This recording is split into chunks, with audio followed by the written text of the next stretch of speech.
Strap in, hang on tight. We got a lot of ground to cover here tonight. All right, in case you've been living under a rock or apparently you're still residing up under said stone. All right, everybody's up in arms right now. The S&P 500 is down over 10% in just 2 days as Trump announces sweeping global tariffs on pretty much everybody.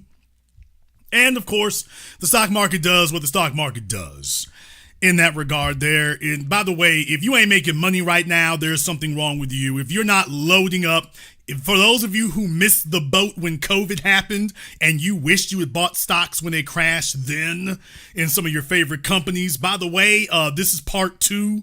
So if you're not making or loading up to make money right now, I don't feel any sympathy for you whatsoever. The old niggas and their 401ks tanking, and you gonna be all right. You already got the wealth from housing and real estate over the last 30, 40 years. So you gonna be all right. But all the young folk who didn't have an opportunity to get anything at a discount for themselves, discounts are on, by the way. So some of you have enough memory to remember that, this actually sounds very, very familiar to the last Trump term, and it turned out pretty good for most people who took advantage of the dip. However, there are some other folks out there who are not nearly so happy or enthusiastic about these things, not nearly as much. As a matter of fact, I would be keen to say that they are rather cynical about this. And first and foremost, of all people who came slithering out from under his rock, Barack Hussein Obama has come crawling out from under that slimy stone that he's been hiding under. And he's decided that he's got the gall. I guess he feels like things are ripe enough. There's a big enough opening for him to finally start speaking up and weigh in without getting rotten fruit thrown at him. Apparently that's what he's telling himself. So he was speaking at Hamilton College, and he had a few choice words about some things. I say choice words because, by the way, he's gotten as bad as Kamala Harris as far as stumbling and bumbling. Damn! What? Oh, wait till you all hear this. This has to do... By the way, fair use, Hamilton College, fair use. This has to do with something more precious, which is, who are we as a country, and what values do we stand for? And now, this is not just an abstraction, and I think this is one of the challenges that we have. And I saw this even before the last election. I think people tend to think, democracy, rule of law, independent judiciary, freedom of the press, that's all abstract stuff because it's not affecting the price of eggs. Well, you know what? It's about to affect the price of eggs.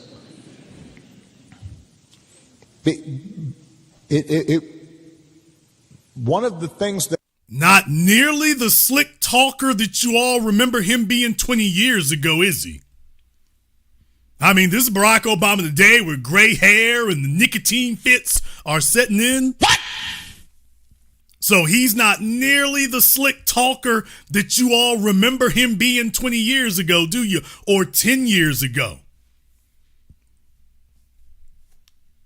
Just thought I'd say it. And anybody who thought that he was going to make a comeback, and oh boy, can you imagine this on the campaign trail?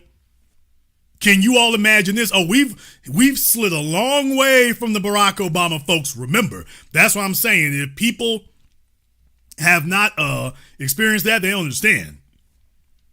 In the chat room, Noble War Prize is going to give me a call on Zoom. I might open it up a little bit early here. So Noble War Prize is going to be giving us a call on Zoom tonight to pontificate. Very glad that you spoke up. That has distinguished us in the past has been this basic idea that we are a rules-based society. What that means is that, you know what, I can support one candidate instead of another, and I don't have to worry that... We're a rules-based society. Since when has America followed the rules where black folk are concerned? Since when has America followed the rules where the descendants of the slaves are concerned? Since when has America been a rules-based society for us? Anytime we get them in the rule, they go back and go change the rule. Michael Jackson, Bill Cosby, O.J. Simpson. Every time we turn around, if it's anything that benefits us, they go back, oh, damn, we forgot. We must have missed that one. Let me go back and go change that rule. What rule-based society is he talking about? Because all of us are not mixed kids who can sit up here and talk about, well, you know what I mean? We don't attack everybody. It's so being so threatening here. All of us, the rest of us ain't got that mixed little privilege he got. The police are going to one candidate instead of another, and I don't have to worry that the police are going to come harass me or my customers. That's what happens in other places. That's what happens in Russia. That's what happens in your black neighborhood, sir. You wouldn't know. You ain't never been in one. We take for granted the idea that we don't have to pay bribes or hire somebody's cousin in order to get a business permit. Corporations do that every single day. Politicians are bribed every single day, legally and illegally. What the hell is he talking about? That's how we built the economy we did. That's why this place worked. And it has very concrete impacts on all of our lives. So, this is the first time I've been speaking publicly for a while. I've been watching a little bit. Nigga, please. Nigga, please. Really? So even he can tell he is fumbling this terribly. So just in case you were wondering if he knew, yeah, he knows. Yeah, if you all were waiting for Barack Obama to come save the Democratic Party with one of those great, notorious, legendary, rousing speeches, you're going to be disappointed because him and Joe Biden sound like they both just about the same level of senile. Yeah, just in case, Obama needs to run again. No, he really don't. No, he don't. No. No, he doesn't even give these speeches. He really doesn't. He needs to fall the hell back. He needs to go back to Epstein Island and just let the rust go off of here. And brother, you have no relevance here. The more you speak, the worse it gets. So in case anybody was wondering whether or not he was the slick, smooth operator that you remember, nope, he doing light skin stuff now. He done fell off like Steph Curry. Yeah. I've been. This is the first time I've been speaking publicly for a while. I've been watching a little bit. Yeah. Let me just close this portion of my remarks by saying it is up to all of us to fix this. It's not going to be because somebody comes and saves you. The most important office in this democracy is the citizen, the ordinary person who says, no, that's not right. And I do think one of the reasons. Okay, I got to put y'all through this because I got to deal with it. So I got to put y'all through it. I can't spare you. I can't spare you. You got to take these licks along with everybody else. You got to take these licks. But I did want to show you one thing here. I did want to show you something. Just took a brief moment to recognize something on here. I was like, okay, let me see something here. And couldn't help but notice Barack Obama's foot down there. Do y'all see the way his foot down here at the bottom? I'm like, what's going on with the foot, y'all? The ordinary person. What's happening with the foots? Who says, no, that's not right.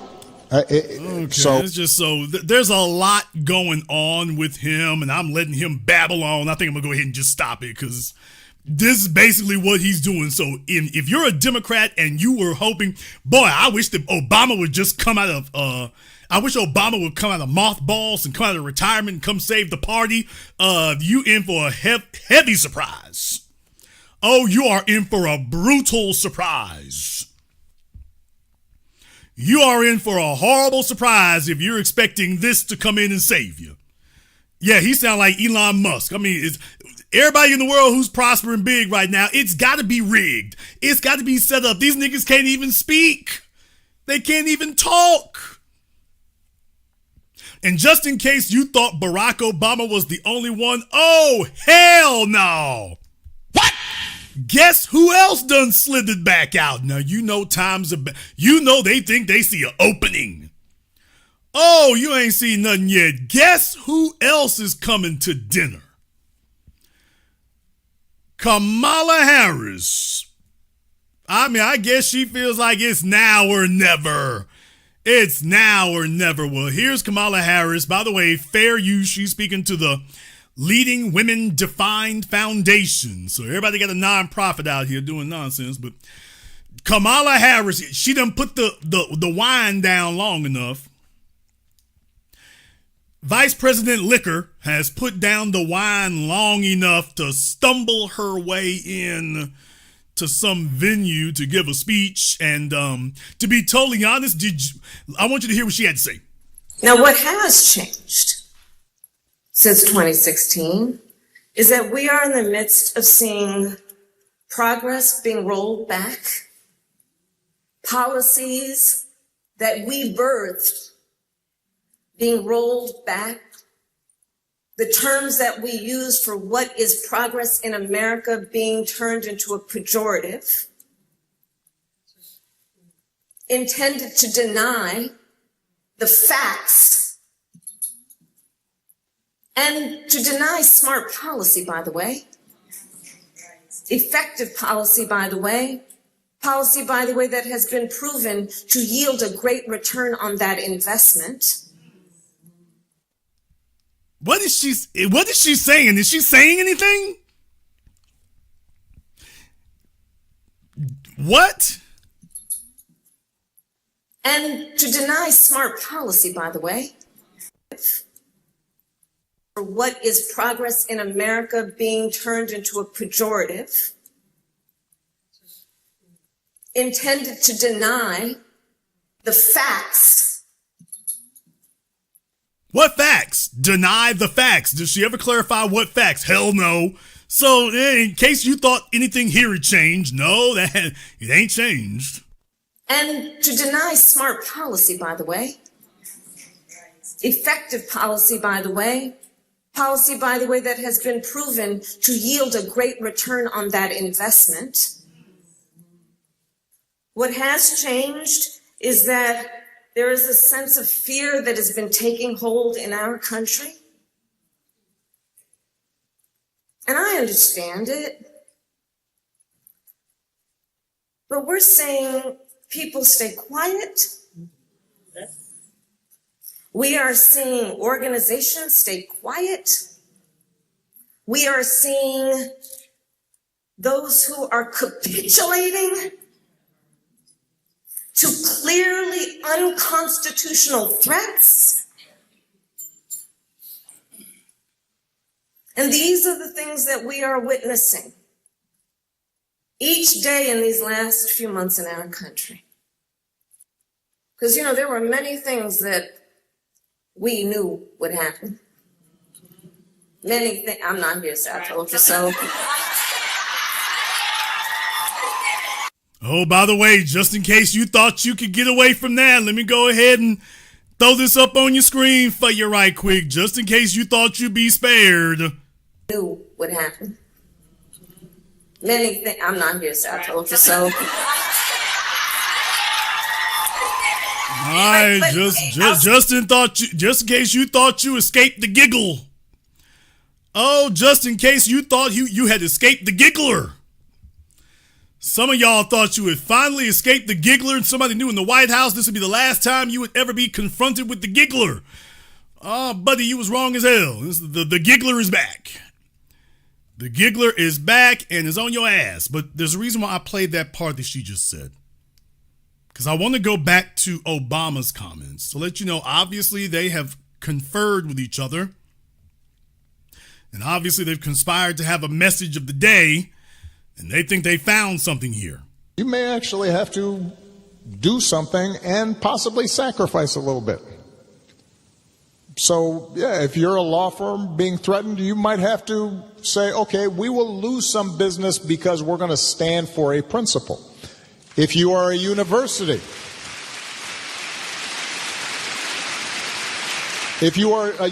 you may have to say, figure out, are we in fact doing things right? Have we in fact violated our own values, our own code, violated the law in some fashion? If not, and you're just being intimidated, well, you should be able to say, well, that's why we got this big endowment.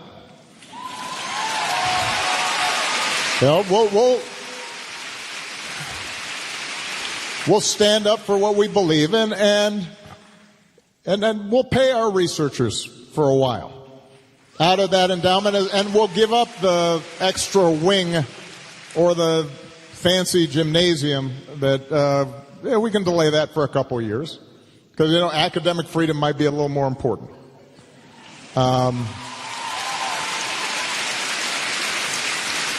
He's real good at volunteering how other folks spend their money. He real good for that, ain't he?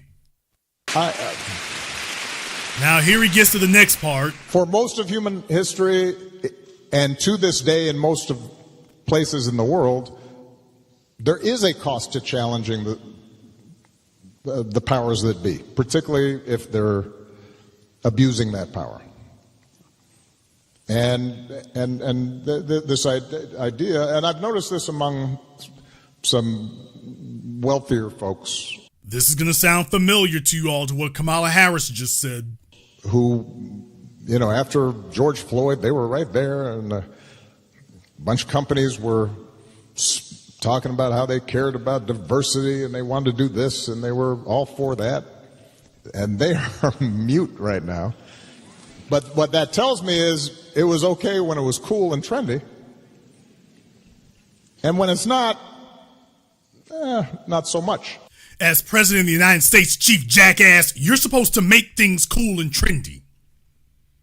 We're not supposed to make it cool and trendy. You're supposed to be the #1 spokesperson, and you make it hot. You make it cool. You make it trendy. We had to take to the streets and make these things a priority because you were actively working against us. Donald Trump ain't waiting for nobody. He's saying, here's today's trend. So you notice he's talking about, well, there's some folks out there, they're privileged corporations, and they're silent right now. Does that sound like what Kamala Harris was just complaining about? Capitulating. We are seeing those who are capitulating to clearly unconstitutional threats. And these are the things that we are witnessing. So her and Barack Obama are complaining because Trump sent the word to these law firms. Hey, I ain't no private citizen no more. I'm sitting in the White House, and you can get in line or you can get lined up. Whichever you choose, he's starting from day one. You can get in line or you can get lined up. What's it gonna be? And you're watching as your big law firms are all falling in line. They're like, man, you can't take on the Justice Department. So Barack and Kamala sitting up here whining and moaning. It's like, dude, they ain't coming to help y'all. What do you expect them to do? What do you expect them to do against the office of the presidency? What do you expect? When your administration and Joe Biden made it legal to arrest somebody for walking with a box of Cracker Jacks. Now you're scared. Now you're worried. After you open this Pandora's box, now you're worried. But they are far from the only offenders. No, they are not. And there's a reason why I brought this up tonight, which is why of everyone involved, there is one in particular who is, to me, the most egregious. And that would be Cory Butt-Kissing Booker. Cory Booker, who thinks he's running for president again in 2028, decided to embark on the stunt of all stunts And he was going to hold a one-man filibuster. So according to him, he had been on a 2-day fast and he didn't drink anything the day before. So he was ready to rock. And he jumped up there for 25 hours. And let me show you on your screen what you get for 25 hours of Cory Booker. By the way, fair use, Associated Press, even though this is government stuff here, so kiss my ass, but this is what you get. These are the highlights from his speech. 25 hours now. I rise with the intention of disrupting the normal business of the United States Senate for as long as I am physically able. This would be a crisis for elder care. This would be a crisis for disability services.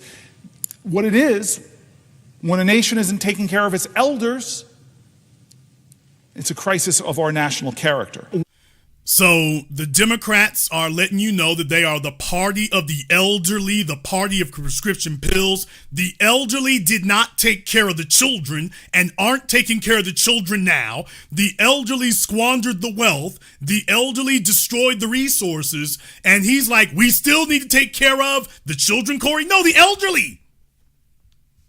So he ain't reading the room. He's tone deaf. He's looking backwards. They're hoping that there are yet some more geriatric vote that they can mobilize is what they're doing now. So needless to say, Cory is putting his best foot forward straight into his mouth. Services.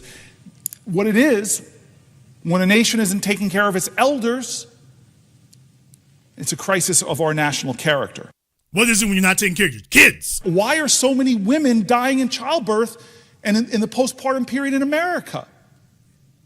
Shameful. And now, I just found out that the community violence intervention money that you allowed me to fight so hard to get into that bill is being clawed back by Donald Trump. They're writing me letters with words like fear and terror. They're talking about staying up at night and not being able to sleep because they don't have a president that comforts them. I mean, it's almost like you can't make this up, honestly. Another story from a Social Security employee in New Jersey. I am a claims representative for our Social Security field office.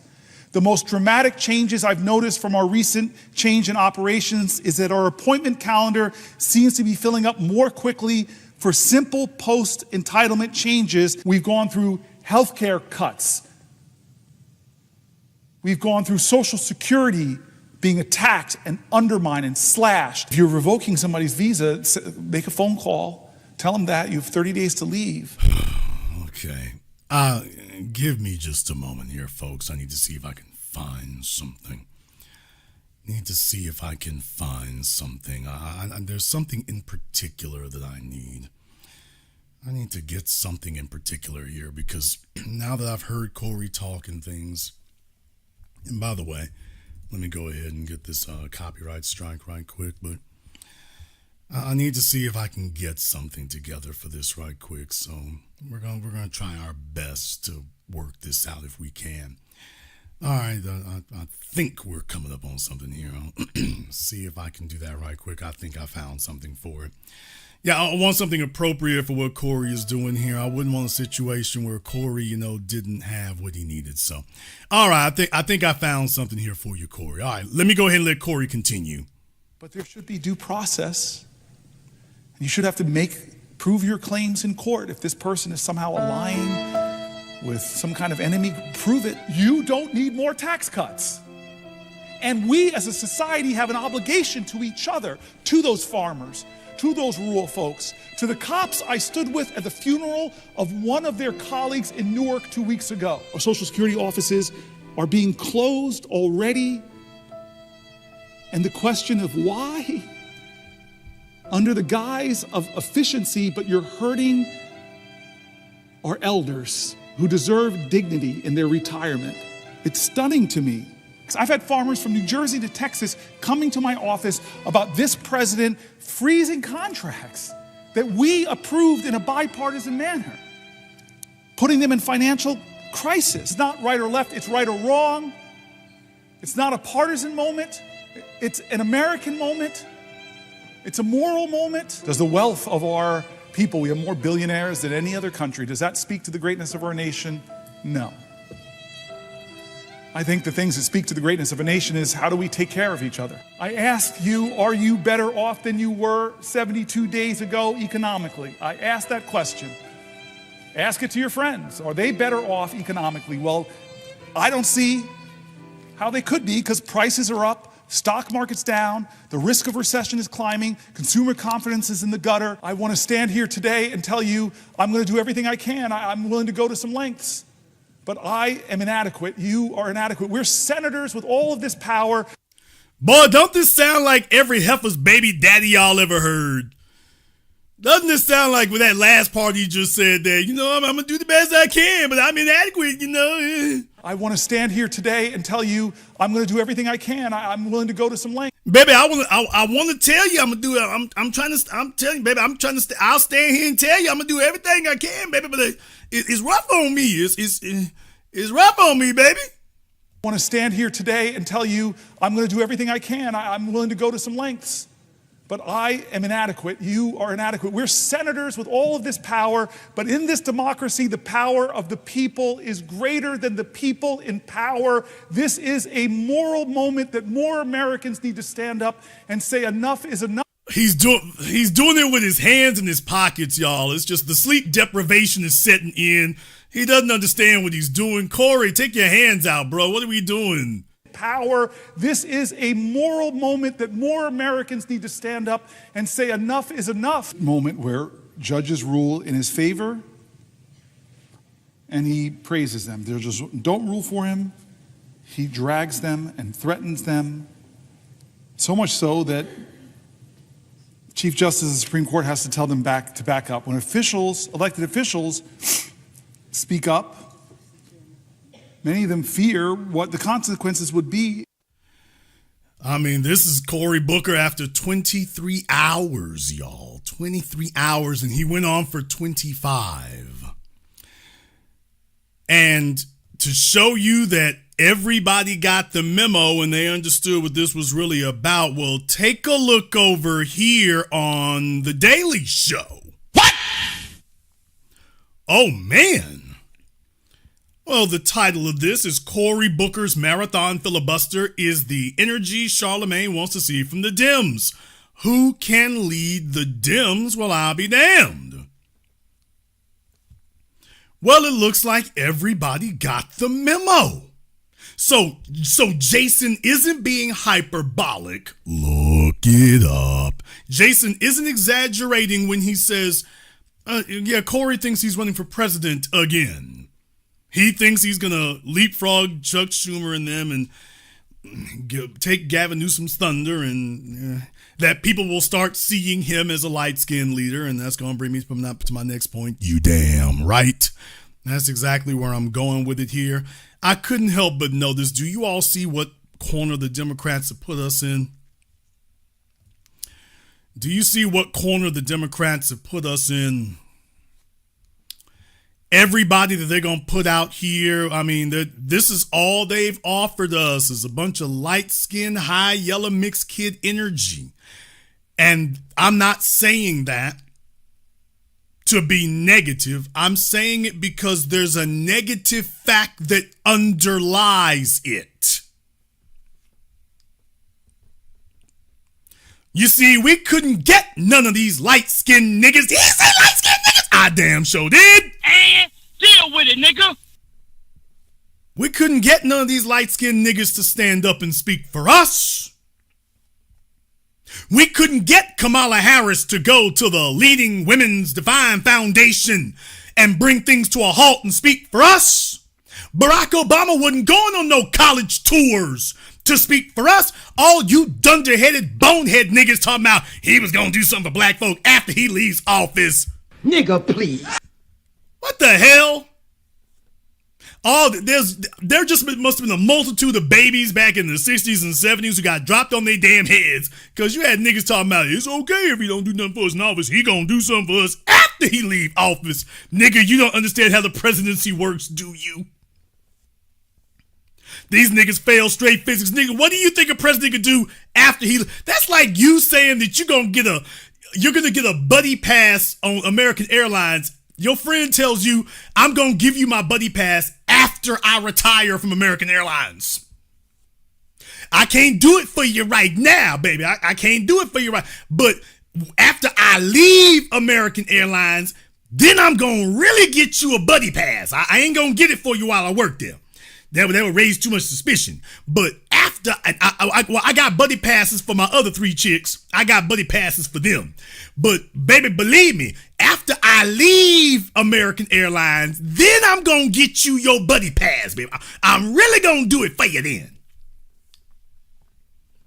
Who the hell are these civic students who think the president can do something after? What the hell do you expect him to do after he leaves office? What the hell civics class did you take? When the president leaves, he can become vice president. All these people getting their damn high school diplomas from Baskin Robbins. That's the damn problem. But moving back to the point here, this is what the Democrat Party has given us, to the point that when you talk about who's speaking for you, it's all the mixed kids who have demonstrated over the last 25 years that they have absolutely nothing but contempt and rancor for us. And that their job is to go speak to the field niggas and tell us, don't worry, I've been speaking to mass, so everything gonna be all right. And what I'm saying is we don't have anything to show for that except a whole bunch of boots and asses. And that's it. And that's the point. 20-something years later, and these are the 3 folk that the media is holding up and telling us that we need to be encouraged by and we need to be watching for. And, oh, this is great. This is your leadership. This is your leadership. Now you can see, by the way, did anybody notice? It took them 2 decades, but yeah, you ain't really got nobody looking like you going out there. And the folks they did send out there, it'd be different if they was light-skinned and on that business. But the folks we got the biggest complaints about, I couldn't help but notice a similarity between them.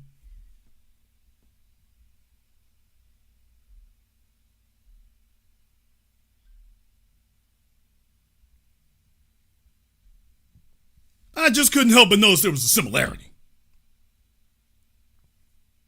Got my attention. But some other folks may overlook that. Okay, fine. You do what you do. Couldn't help that. Somebody talking about Jasmine Crockett. Nigga, please. Okay. Somebody update him. I can't stop the program to help them out with that. I can't stop it for them. So it's the slow bus hit the brakes. Yeah. Y'all help him out. I can't stop to do that. So you notice that there's a similarity between the folks that they're now bandying back to you. You notice there's a similarity to it. And you notice that that's not accidental. Now, Jason, why is it that Cory Booker in particular specifically done pissed you off? And the reason for it is because we've been out here 10 toes down for 2 decades, stomping on it, marching on it, standing on it. From reparations to Trayvon Martin to Mike Brown to Eric Garner to George Floyd to every damn thing else. And these elevated government niggas. Now, Elijah Cummings, that nigga was narcoleptic when it came to speaking on us. John Lewis tongue-tied ass. Imagine, if you will, if you took the tire of an 18-wheeler and tied it into a knot. That would be John Lewis's tongue. Damn! That's how John Lewis talked. If you could take an 18-wheeler tire and tie it into a knot, just a simple knot, that's John Lewis trying to talk. I can't roll that big.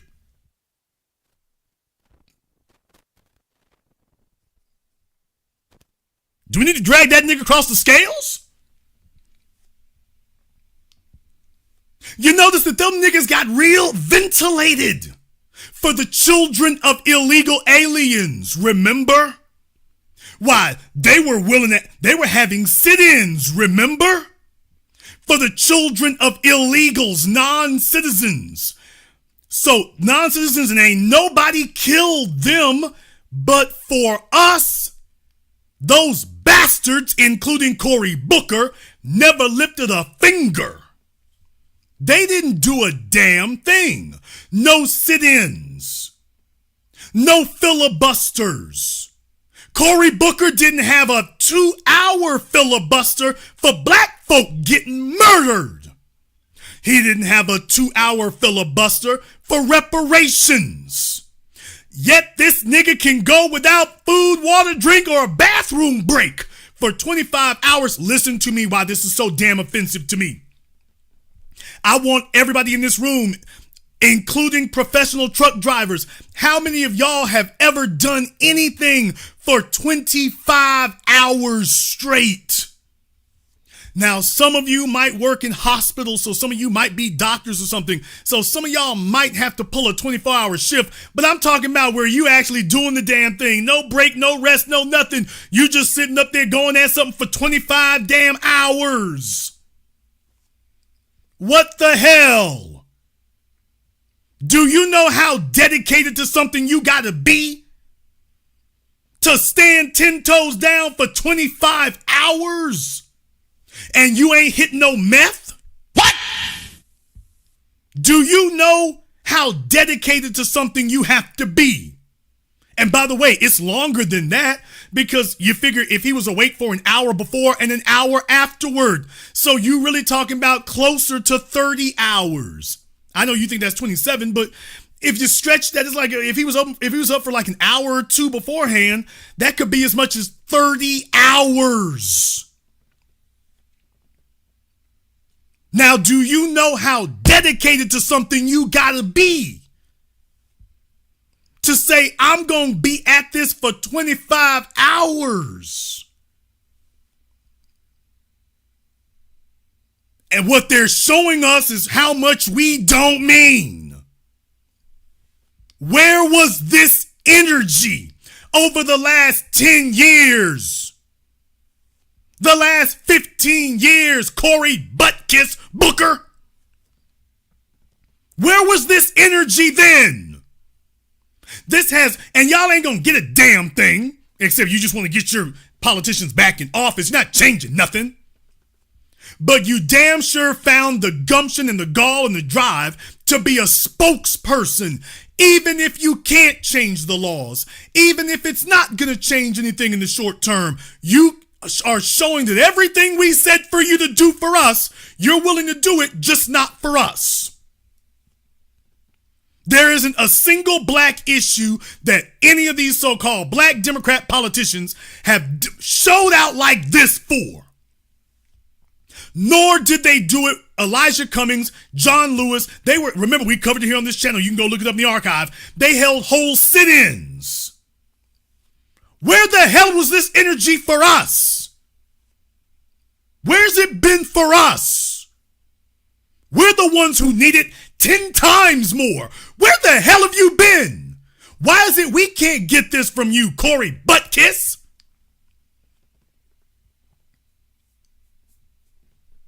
Where the hell are you at?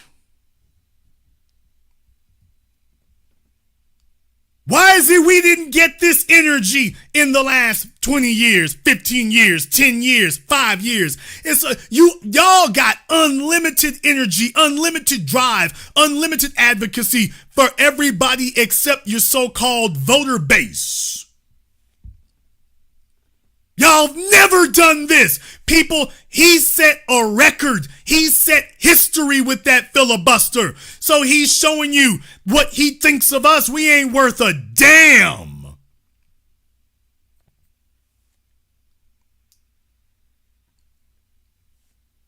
We are the most historic group in this regard and the one most in need. And he said, we ain't doing a damn thing for you. So what he demonstrated to you isn't that he can't do it. He showed you, we can do it. We just won't do it. I'm not doing this for you.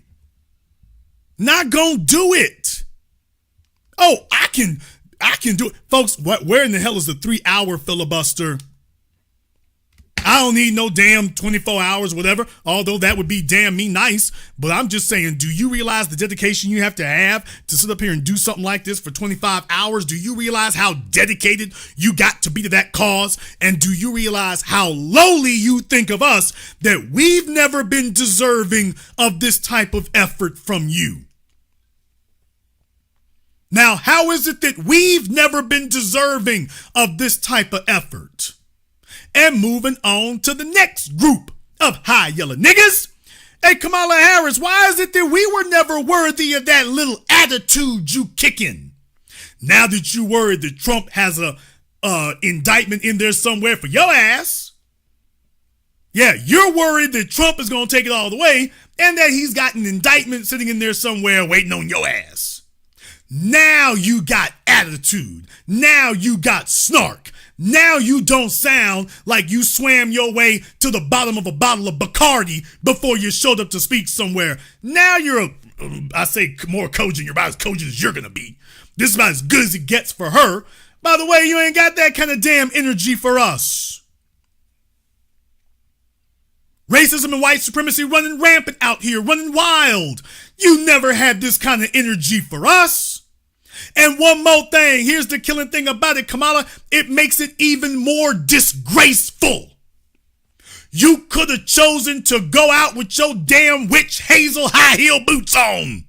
Damn! If you're gonna lose the election, Kamala, at least lose it with your boots on. If you're gonna go out 10 toes deep. That's what Trump did in 2020. I guess, baby, you should be more embarrassed about the fact that he's got more character than you, obviously. If you're gonna go out, if you're gonna lose, if you're gonna go down with your boots on. Not with your damn skirt up. At least go out with your boots on. That's what you're supposed to do. At least you would be able to stand there today with some dignity and some integrity. And when you criticize Donald Trump, at least you would have some damn credibility to do it. Because you could tell everybody what the hell you stood on for them. That's what you could do. You could have told them what you stood on, and everybody would be there with you today. Because we would have seen she went out for the right damn thing. She stood on business right up to the end. That she wasn't worried about an election. That she realized what the hell had to be done, and that at least even once she decided, you know what, I'll go back to being a high yellow chick tomorrow. Let me go ahead and give y'all the real today. At least one speech where she says, let me lay out the real to y'all. Let me name a couple names and lay out the real. Okay, I'll go back to being a high yellow politician tomorrow, but let me put this real on you right quick. Then I'll go back to doing that. At least you would have that on your resume. At least you would have that on your resume. At least you'd be able to say, hey, my paperwork's good. She would be able to show her face and hold her head up high with dignity among us. At least you'd be able to do that. At least you would be able to do that. If you were capable. If you were able. At least you'd be able to. You'd actually be able to be proud of yourself for once. Instead, all y'all got is a bunch of damn speeches for every damn body else except the folk that you coming to now appealing to for support. That's the issue. Everybody except who the hell you got.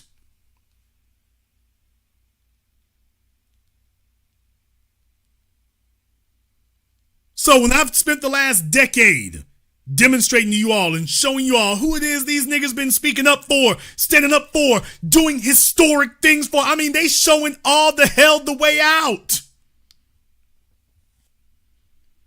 People, a 25-hour filibuster. He's made American history for what? Cory Booker, okay, you quote made history. Made history for what? Who is it you're, quote, making history for?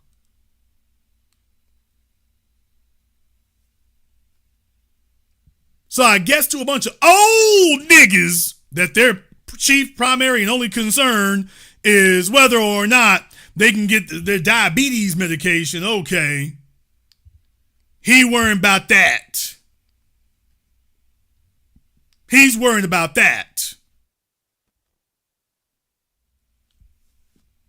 But this is an inexcusable, unforgivable insult that with all the years he's been there, he has not seen fit to do nothing like this for us, the so-called base of the party that is the most neglected and the most assaulted. And he's never seen it as necessary to do nothing like this for us.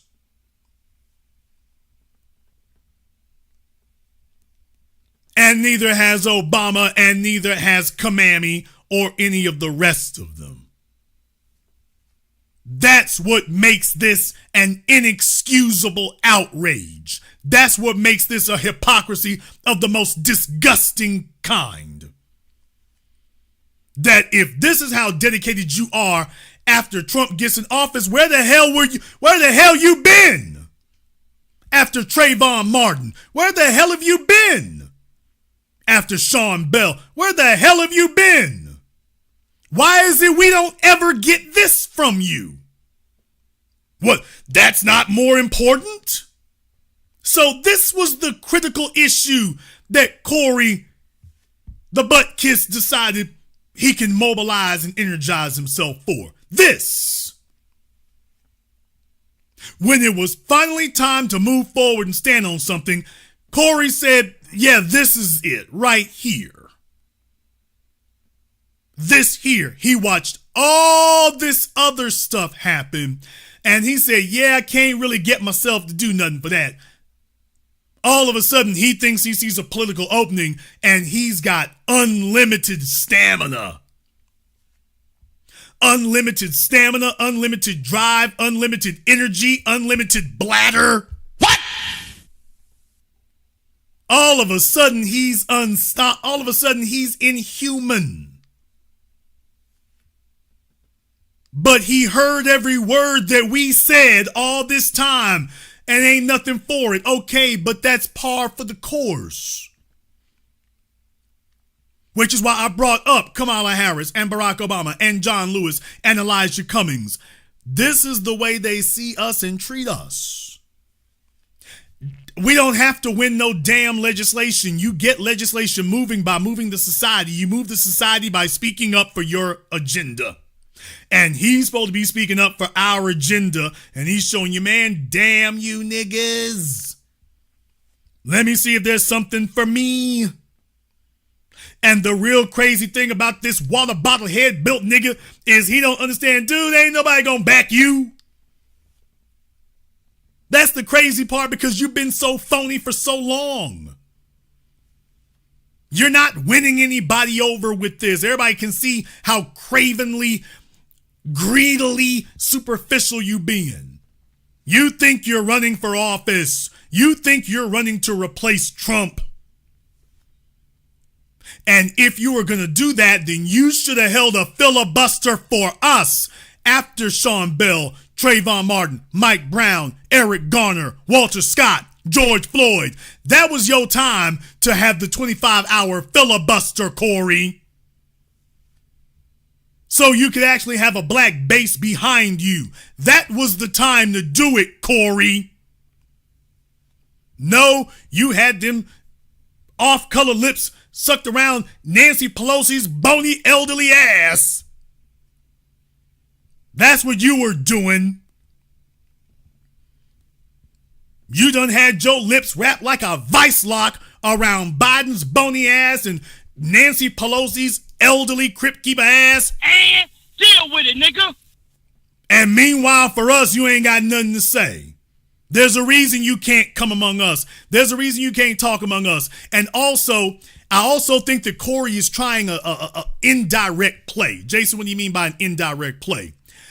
I think that Corey is trying to raise his profile because he's hoping that either he'll get a presidential nod or he'll get a vice presidential nod. Damn! I think that's what Corey thinks he's setting himself up for a play for. I think Corey thinks he's setting himself up for a play so that he can get if he can't get a presidential nod, see if he can get a vice presidential approval. I think that's what Corey thinks he's doing. I think he thinks he's setting himself up to make that move. If they won't get me for president, let's see if we can go ahead and get me for vice president. Let me see if I can raise my profile enough that people are like, hey, well, you know, whatever happened to that Cory Booker thing? Whatever happened to that?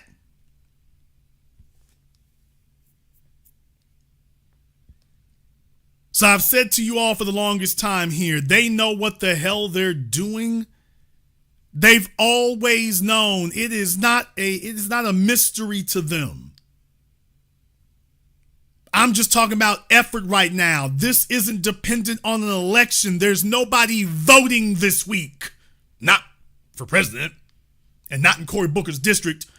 What the hell do you lose by giving us this energy? Oh, sorry. You're a member of the party, and by that, what I mean is that you are lockstep with the party. You are here to undermine us. And that's your whole agenda, is undermining us. You're here to work with Biden and Pelosi and Schumer and everybody else to undermine us. So you're holding the speech, and the whole thing is to get attention off of us, which is what I predicted to you all from day one. Please remember, the Democrats are doing exactly what I said they were going to do. They were going to say that we all got to get up and get ventilated and get mobilized to support them. But what they're going to tell us all is that we can't be divided right now. What? Listen to me. I'm telling you what the play is, and I'm telling you how it's going to go down. They are going to say Trump is the enemy. Trump is the preeminent threat. He overrides everything, and that everything else has to be put on the back burner, and that we have to put all of our differences to the side. The only thing that matters is removing the Republican in office and replacing him with a Democrat, even if that Democrat doesn't offer black people anything. What he's offering you is removing Trump, and isn't that benefit enough? And to that I say, kiss my shiny, muscle-bound black ass. And deal with it, nigga. You damn right I'm yelling it because ain't nobody else telling it. And if you all are on the same damn wave, give me the black fist emoji in the chat room and hit the likes button for me. There's over 4,000 people in here live. If y'all feel the same way, give me the black fist emoji in the chat room and hit the likes button for me.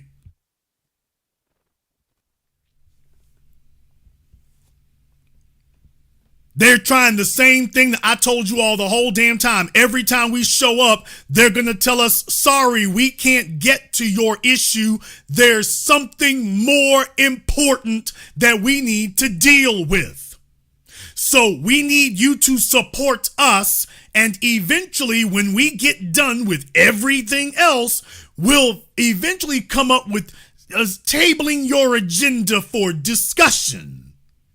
Folks, they are already setting up the play to tell us that the only thing they can offer us is to remove Trump from office. And that's it. That's all you can expect. And furthermore, that's all you should expect.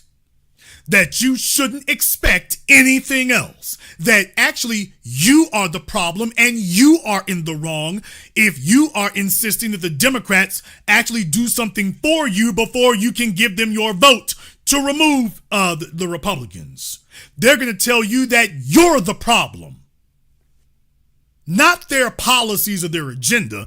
No, that ain't the problem. You demanding something from them, that's the problem. That's the issue.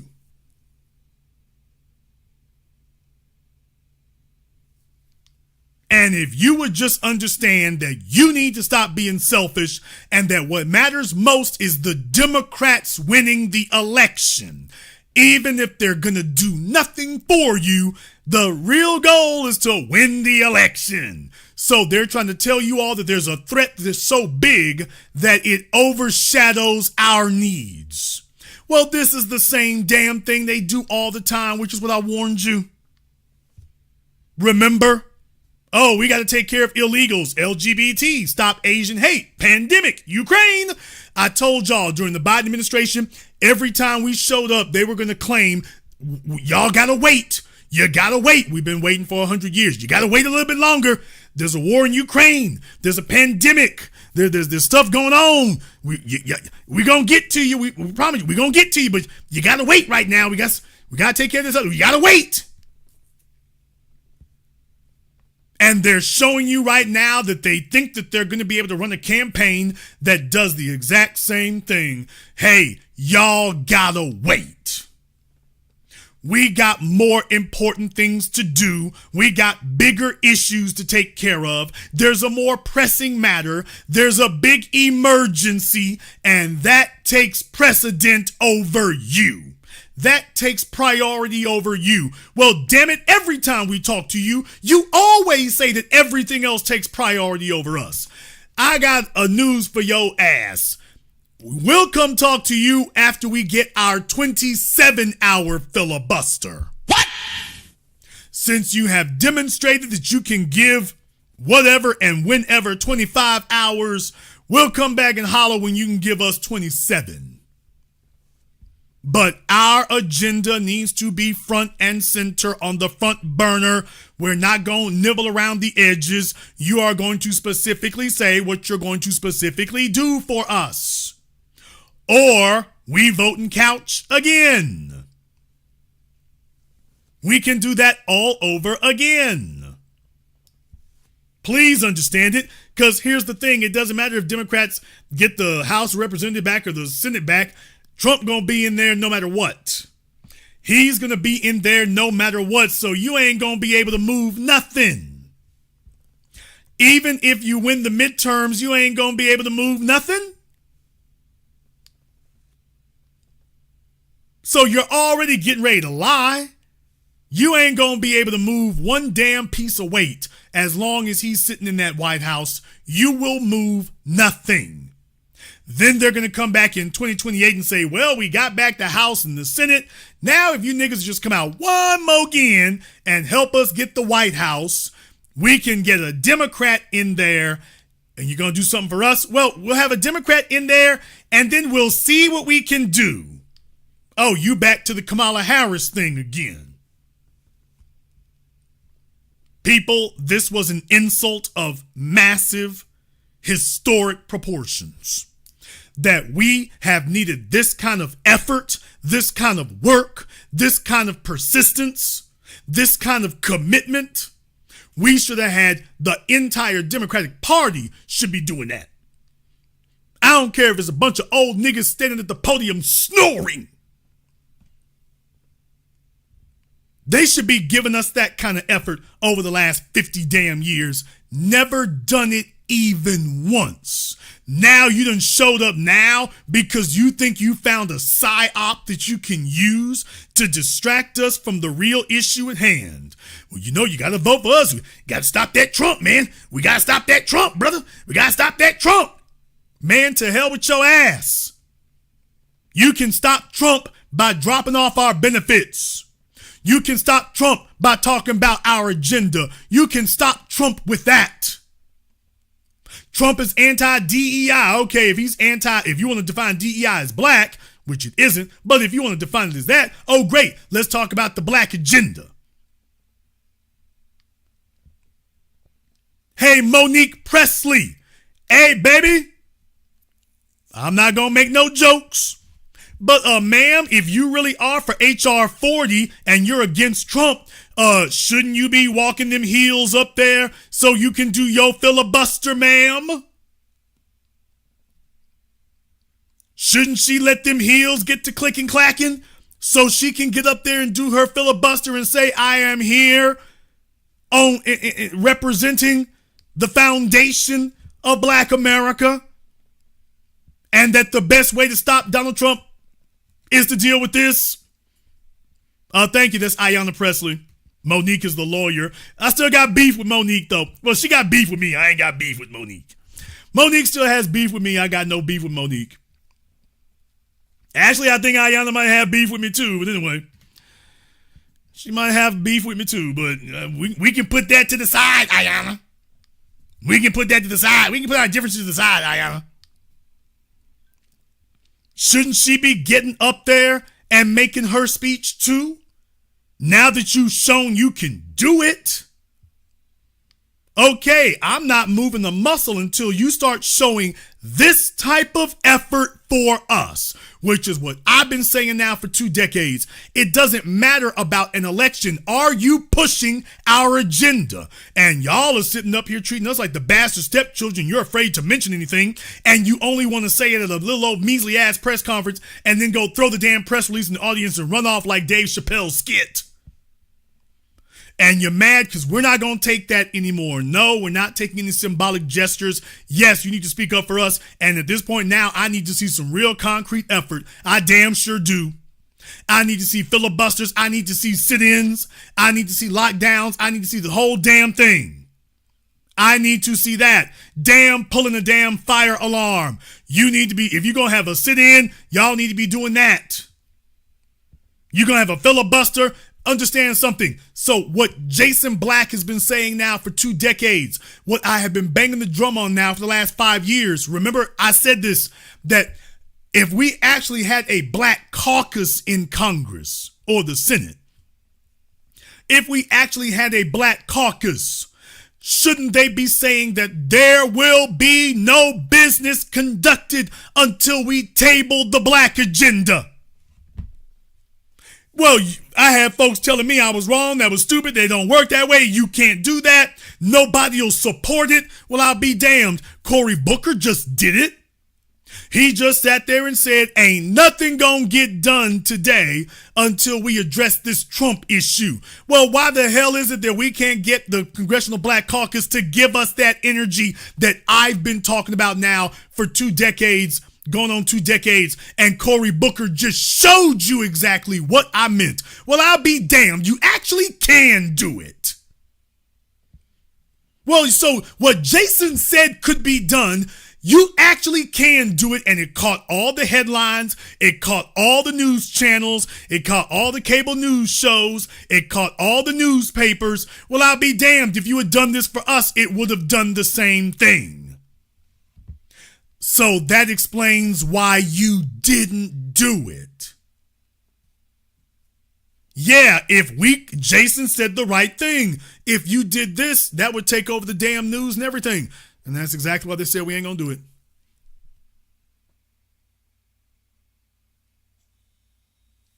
That's exactly why they said we're not doing it.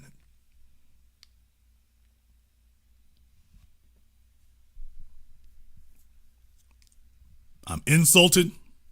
I'm offended. I am mortally offended by all this.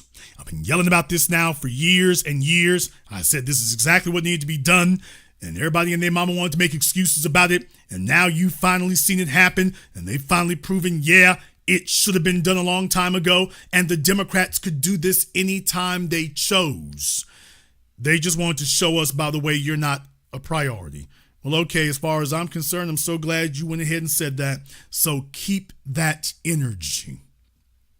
Since you cannot scrounge together the will or the drive to do this for us, keep that energy. When you come back to us thinking you're going to get the vote, please understand we gonna have that energy for you.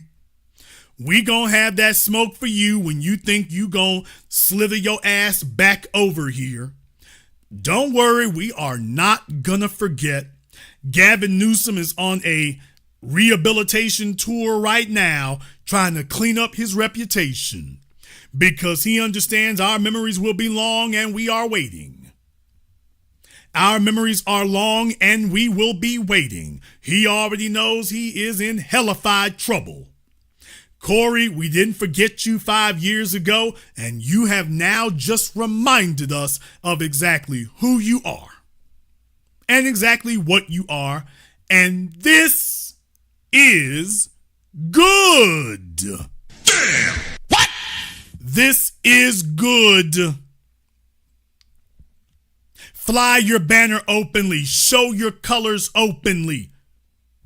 Go ahead and expose yourself and show everybody exactly what you are. Don't do this behind closed doors. Put it on the bricks. Show it in front of everybody. Show it in front of everybody. Let's let everybody see what you are, because now there is a new black media to document these offenses and these crimes. And we're going to remind people and keep beating the drum, and we will not let them forget who you really are. So in case you thought it was going to go away, hell no, that headwind going to be right there waiting for your ass when you come back around here. It damn sure will. It damn sure will. Don't expect any of us to jump up talking about, ooh, Cory Booker said this is a threat to democracy. Obama said this is a threat to democracy. We all got to get up. We got to help the Democrats. Got to stop Trump. We ain't got to do a damn thing. You ain't got to do a damn thing except buy these stocks on the dip. And deal with it, nigga. That's all you got to do. The stock market's down. Ooh, good. Buy the dip. Jason, what about the stock market? Buy the dip, nigga. Buy the dip. What do you mean I'm worried? I ain't worried about a damn thing. Buy the dip. That's what I think. I think that right there. Cut the check. Oh, you ain't cutting the check? You need to go vote. No, I don't. I need to buy the dip. I need to buy that. I need to buy that. That's what I need to do. I need to do that right there. I'm putting together my own reparations plan. However, you might disagree. Therefore, we're going to go ahead and open up the Zoom for all of you to call in here tonight. You can go ahead and speak on this for yourselves. I want to thank everyone, and I do mean everybody who's contributed to tonight's program on PayPal, Super Chat, Venmo. Shout out here to the code leads. My man, Mr. Richburg, Mark B, my man, Mr. Fremont, Michelle Haycock, thank you very much for your support here, and Cyberdon, thank you all very much for your support tonight, and to everyone who's contributed to tonight's program.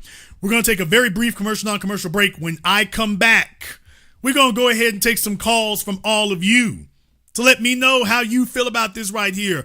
25 hours of filibustering for everything except us. Are you all ready to vote Democrat now because we got to stop Trump?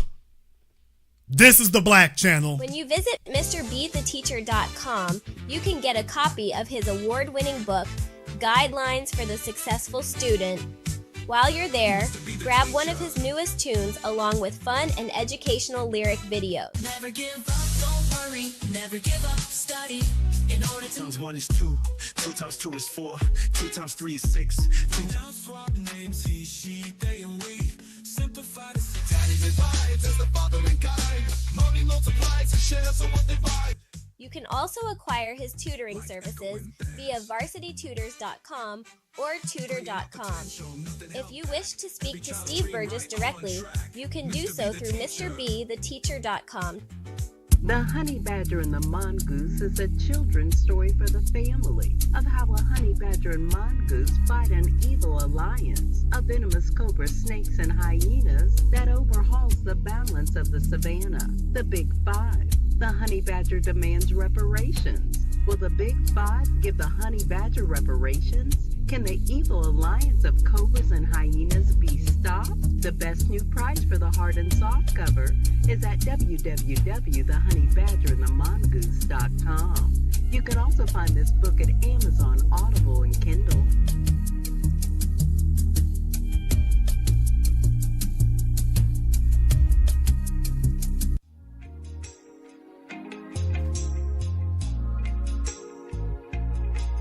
Order yours today to experience all the benefits of Ash Kickin' Body Butter.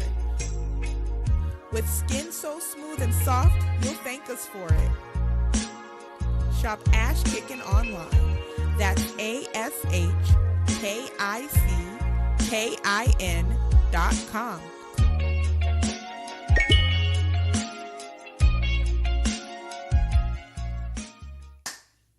Hi, this is Brenda Starr, creator of Poetry with a Purpose and author of the book Pressed But Not Crushed. Pressed But Not Crushed is an anthology of political poems that address current and historical issues in American descendants of slave population and African American population. The book describes slaveries and its residuals, Jim Crow segregation, social depredation, and other relevant issues to American descendants of slaves and African Americans, including the current political climate that does not address our issues.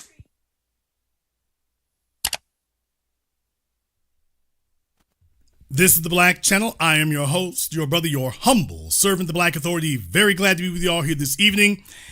And the Zoom link is now open and available for you all here. We're talking tonight about the Democrats and their hypocritical outrage about tariffs. Boy, they're out here. They're acting the fool. They're standing up and doing speeches here. Kamala Harris done put the wine glass down. She done put the martini down long enough to go ahead and come out and give a speech. Cory Booker is standing up there for 25 hours. All for political jockeying for position. And meanwhile, our issues have been left on the curbside for pickup. They think we're going to play this game, and we are not going to play this game with them. But I wanted to show you the levels of disrespect that they have demonstrated to us. I want to show you the levels of disrespect that they're showing. When you got the gall to do 25 damn hours, 25 hours of filibustering because you don't like Donald Trump. And meanwhile, all the issues that we've had out there, and Cory Booker was like, oh, I'm taking the weekend off. This nigga's off in Nassau. He's out there on his yacht. It's like, okay, he taking time off from real stuff.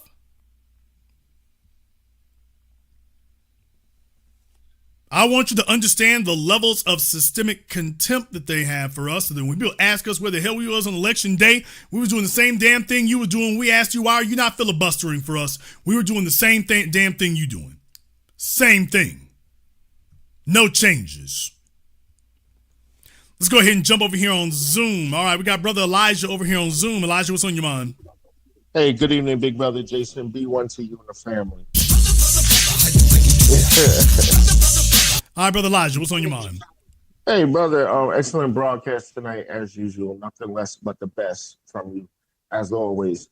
Brother, I'm not going to go on a rant. I'm going to make a comment, two comments, and then I'm going to ask you a question, then land my plane for the other brothers and sisters to call in. This whole crap with Cory Booker, you know, I discovered this a long time ago living in New York City. The politicians really are, I discovered, I could be wrong, please correct me. The politicians are nothing more than a symptom of the problem. The actual problem is their voters.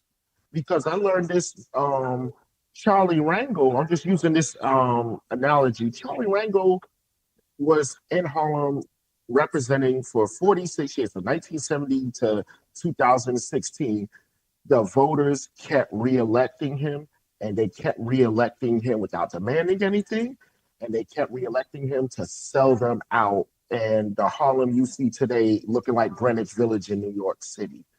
The people's minds have to be right. And the reason I think a lot of the politicians today, they don't take Black society seriously because, look, we're the only sector of Black society that's actually serious. A lot of the brothers and sisters, I'm not criticizing all of them, but they're not serious because you keep re-electing people like this. We don't have so much control over presidential because that's electoral college. They get the popular vote from us, but senators and House representatives, no, we got that. That's considered here's the thing. Go ahead. Yes, sir. Yes, sir. Coming out of the civil rights movement and whatnot, we had a lot of Black politicians who was very clear what they needed to be on. So, of course, the political parties, the Democrats, went straight to work co-opting them. All right. Sir. New York in particular was problematic, absolutely, because remember the crime bill, that was Charlie Rangel too. So yes, sir. We can go down the list in that regard. Here's the thing. It's a new day. Yes, sir. It's a new day. If you'll remember, I know I was broadcasting when Barack Obama was running for president back in 2008. I was like, hey, y'all, he talking like the Black Channel. Yes, sir. So I was very, very studious about that then. I'm like, they know what the hell we looking for. Yes, sir. When he was hyping up to run for president, I'm like, I'll be damned, he talking like me. Yes, sir. To Tim Russert. Okay, I'm like, so you know what the damn deal is. Yes, sir. So what I'm saying is that things change because what they started doing before now, they were offering us integration and education. That was all they were offering, integration and education.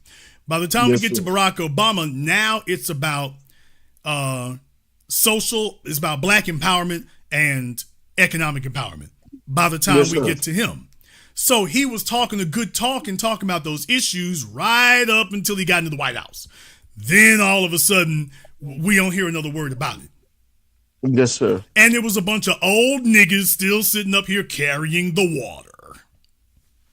That's what they were doing then. But please understand, the agenda had changed. So Barack Obama was there to find out if we were ever going to start enforcing that agenda. And what I would say to you in response to that is, don't believe me. Believe the Democrats, believe Rolling Ball Martin, believe all of them who said that they've been tracking the Democrat support among Black people, specifically Black men, for the last 20 years. And that they noticed it peaked with Obama and it's been going down ever since. It peaked in that first term and it's been going down ever since. And they've known this. What they were thinking was that they keep telling themselves the same lie every election. Oh, them niggas just venting. Them niggas just raging. They're just letting off some steam. We're gonna back them into a corner and they'll just have no choice but to vote for us. Just hold their nose and pull the lever. We don't give a damn if they are happy pulling the lever or hold their nose pulling it, just so long as they pull the damn thing. And that's the strategy they've been trying to use now ever since 2012. That eventually we would all just give in and knuckle under and just take whatever we were thrown because, quote, the alternative is worse. Yes, sir. What they didn't understand is that this is a war of attrition. I wasn't here to win this thing in 1 year or one election cycle. I ain't got nothing else to do. We're going to be here all day, every day. Yes, sir. And maybe we can't make the clock move 12 hours at a time. Okay, I'm cool making it move 1 minute at a time. Yes, I'm okay making it move 1 minute. And basically, every day has been another minute that the hand has moved. Yes, and they looked up 12 years later and said, I'll be damned. It ain't 1 o'clock anymore. It's like 10:50. And now take a look at the issues.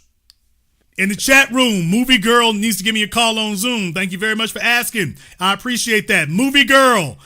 Let's go ahead and get Movie Girl up on Zoom. Thank you very much for asking the question. Now you can ask the host directly. Thank you very much for volunteering. But what happened was they were sitting up and telling themselves fat meat wasn't greasy. The first shock of the hour they received was 2016. 2016 was supposed to be radically different. 2016 broke in a manner they didn't even expect it to do. And I was the guy, you remember, Elijah, you were listening to me. You saw that there were some folks who were trying to dispute me in 2020. See, Jason, the Democrats still got it. You was wrong. Biden won. Biden won. You remember, brother. I You were remember there. everything because I called into those programs. Okay, as well. and how did I respond? Did I shake? Did I tremble? Did I equivocate? Did I start splaining? Did I move? Did I budge? No, you did something worse. You was way above your time because you was already setting up in 2020. You already saw what 2024 looked like. I That's sat why there you and said told this people was good. this is good because we don't have anything else to prove. The next 4 years will be the Democrats proving us wrong if they can. And if they fail to do it, the consequences will be disastrous. And I'll be damned. Don't listen to me. I'm talking about jumping out of windows about what happened in 2024. So Jason called it correctly in 2020 how this was going to break down. Now, yes, sir. They're trying to make as much noise as they can right now because right now they're having a meme war with Trump, and you can't win that one because he's just more entertaining than the Democrats will ever be. But all things being equal, take a look at the support, brother. It's no longer a trend. This is a pattern. They're getting weaker with it year after year. And there's nothing showing that there's a turnaround. So even if they were somehow to squeak out an election, that isn't overturning the trend that has, the pattern that has already formed. We have issues. As a matter of fact, the Democrats winning right now is the worst thing that can happen for them. Yes, sir. In reality, it's the worst thing. Well, Jason, why? Because it'll be a repeat of 2020. When they get in power, the heat's going to be on to say, now, what are you going to do? And you have no excuses because Trump got hella stuff done when he got behind the wheel. Just as soon as he got behind the wheel, I'd be damned, he flipping the car straight over. And it didn't take him no 4 damn years to do it. First month in office, revolutionary changes. Well, if he can make revolutionary changes in 1 month, damn it, there's no reason you all can't. And brother, there's all kinds of things forming right now. Y'all are looking at black society. Y'all need to take a look at white society and Latino society. There's a bunch of Democrats right now getting ready to primary other Democrats. The folk who are sitting in office, there's a bunch of Democrats already gearing up to primary them. Yes, sir. They're not threatening. They done filed their paperwork and said, we don't give a damn, win, lose, or draw. We coming for your neck. So they need, with that going on, you need our support more than ever now. You need us to shore that up more than ever.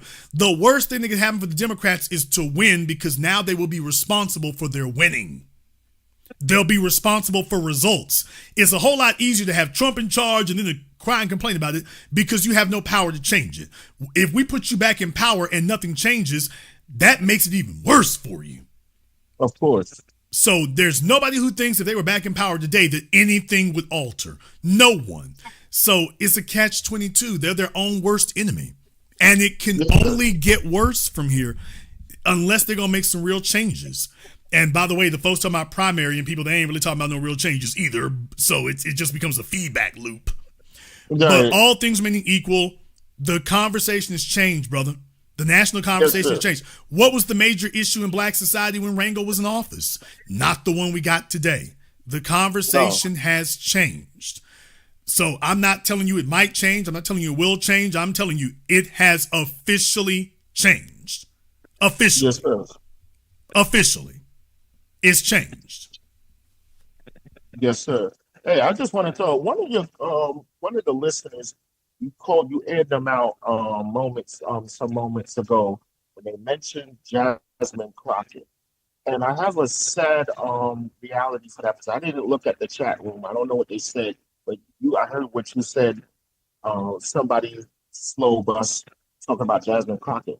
That woman is unfortunately, stay in office. This is my second comment. Why am I saying that?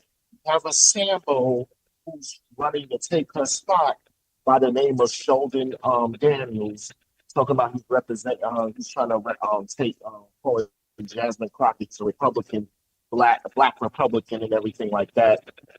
And we took a picture with Tariq, thinking, okay, that's gonna get us all riled up and everything. We're happy. then when you hear this brother is himself out, that man is fully against reparations. I mean, Fully against- look Yes, sir. down there in Texas. There's just general wackiness with the black politicians down there. Whether Yes, it's sir. Sheila Jackson Lee or Jasmine Crockett, there's these couple of pockets in Texas where you got these really wacky people. Yes, Jasmine sir. Crockett is an internet meme. Right. That's what she is. She's not running for office. She's running for clicks. That's what Right. she's doing. So she is illustrative of why places like Dallas and Houston have not been more productive for black folk. Take a look at Sheila Jackson Lee. Take a look at Jasmine Crockett. And you can see why the prosperity in Dallas and Houston and Austin has missed us. I mean, that says it all. Say Al Yes, Green. sir. Al Green is from Texas with his cane. So, like Yes, I say, sir. we have a lot of clowning going on down there with people trying to be entertainers and pretending that their entertainment value is political value. Yes, sir. And they're like a bunch of no-name niggas trying to get a demo tape and get on with a record deal. That's what they're like. So Jasmine Crockett is constantly campaigning for a record deal. Constantly. Right. And she's not afraid because she has nothing to lose. She's not going to get picked for anything. The Republicans are not going to pick her for anything. The Democrats damn sure ain't going to pick her for anything. So she doesn't lose anything by being this bomb thrower and saying a bunch of garbage. She doesn't lose anything. Now, it is a sad commentary on the folks there who think that having a politician who's raised their profile is a benefit to you. Houston, Right. Texas has been a damn abortion because, I mean, y'all know I'm a longtime critic of Sylvester Turner. Right. But he ain't the only one. Sheila Jackson Lee, we can go down the damn list. I've been a longtime critic of that because that's been missed opportunity after missed opportunity. We don't need a sassy sister girl. Right. We don't need that. And we got too many folks who they're suffering from ego starvation, as Dr. John Henry Clark said, and they're looking to get noticed. We don't need to be noticed. We need to be powerful, not noticed. Jasmine, the most powerful people in the Senate are the ones who are on committees and got seniority, and you don't hear nothing from them. I come from the days of J. Bennett Johnston and folk like that, real power brokers. Most of y'all don't even remember who J. Bennett Johnston was. These are folks who ran the damn yard. And you never heard of them. That's why they ran the yard. So we need to prioritize having politicians who are powerful, not sister girls who are trying to make a name for themselves and keep their profile so that on election day, they have high name recognition. Right. We don't need that. She doesn't have a plan. Jasmine doesn't have a plan. She doesn't have an agenda. All she's got is snark for Trump. She doesn't have an agenda of nothing. If you ask her what the agenda is, she's just going to say LGBT and illegals. And that's a sad commentary on the folks who think that all that sister girl and that behind closed doors, she doing something for us and she ain't doing the damn thing. So that's a real big flaw that needs to be corrected. Real big one. By the way, rolling the bowling ball jackass Martin trying to talk about the special election in Louisiana, him and Gary Chambers. Now, last week they were talking about how bad it was going to be and how Governor Landry was going to get all these constitutional amendments through, and that it's too bad the black vote in Louisiana don't XYZ. Turn around and all of them went down. Damn. Now, by the way, they turned around and all of them went down. All of them went down in flames. Didn't need Gary Chambers, didn't need Roland Martin. All of it went down in flames. So what I'm saying is that when you're focused and you're concentrated and you ain't looking for sister girl garbage and you don't listen to the rejects from the dead black media, you're going to get some things done. But there's some parts of America that they've become a meme. There are parts of America that have become a meme. Atlanta, right, Chicago, Miami. You know, look at Ron DeSantis. You can't take him seriously. He lost to Trump. He would lose to dog catcher.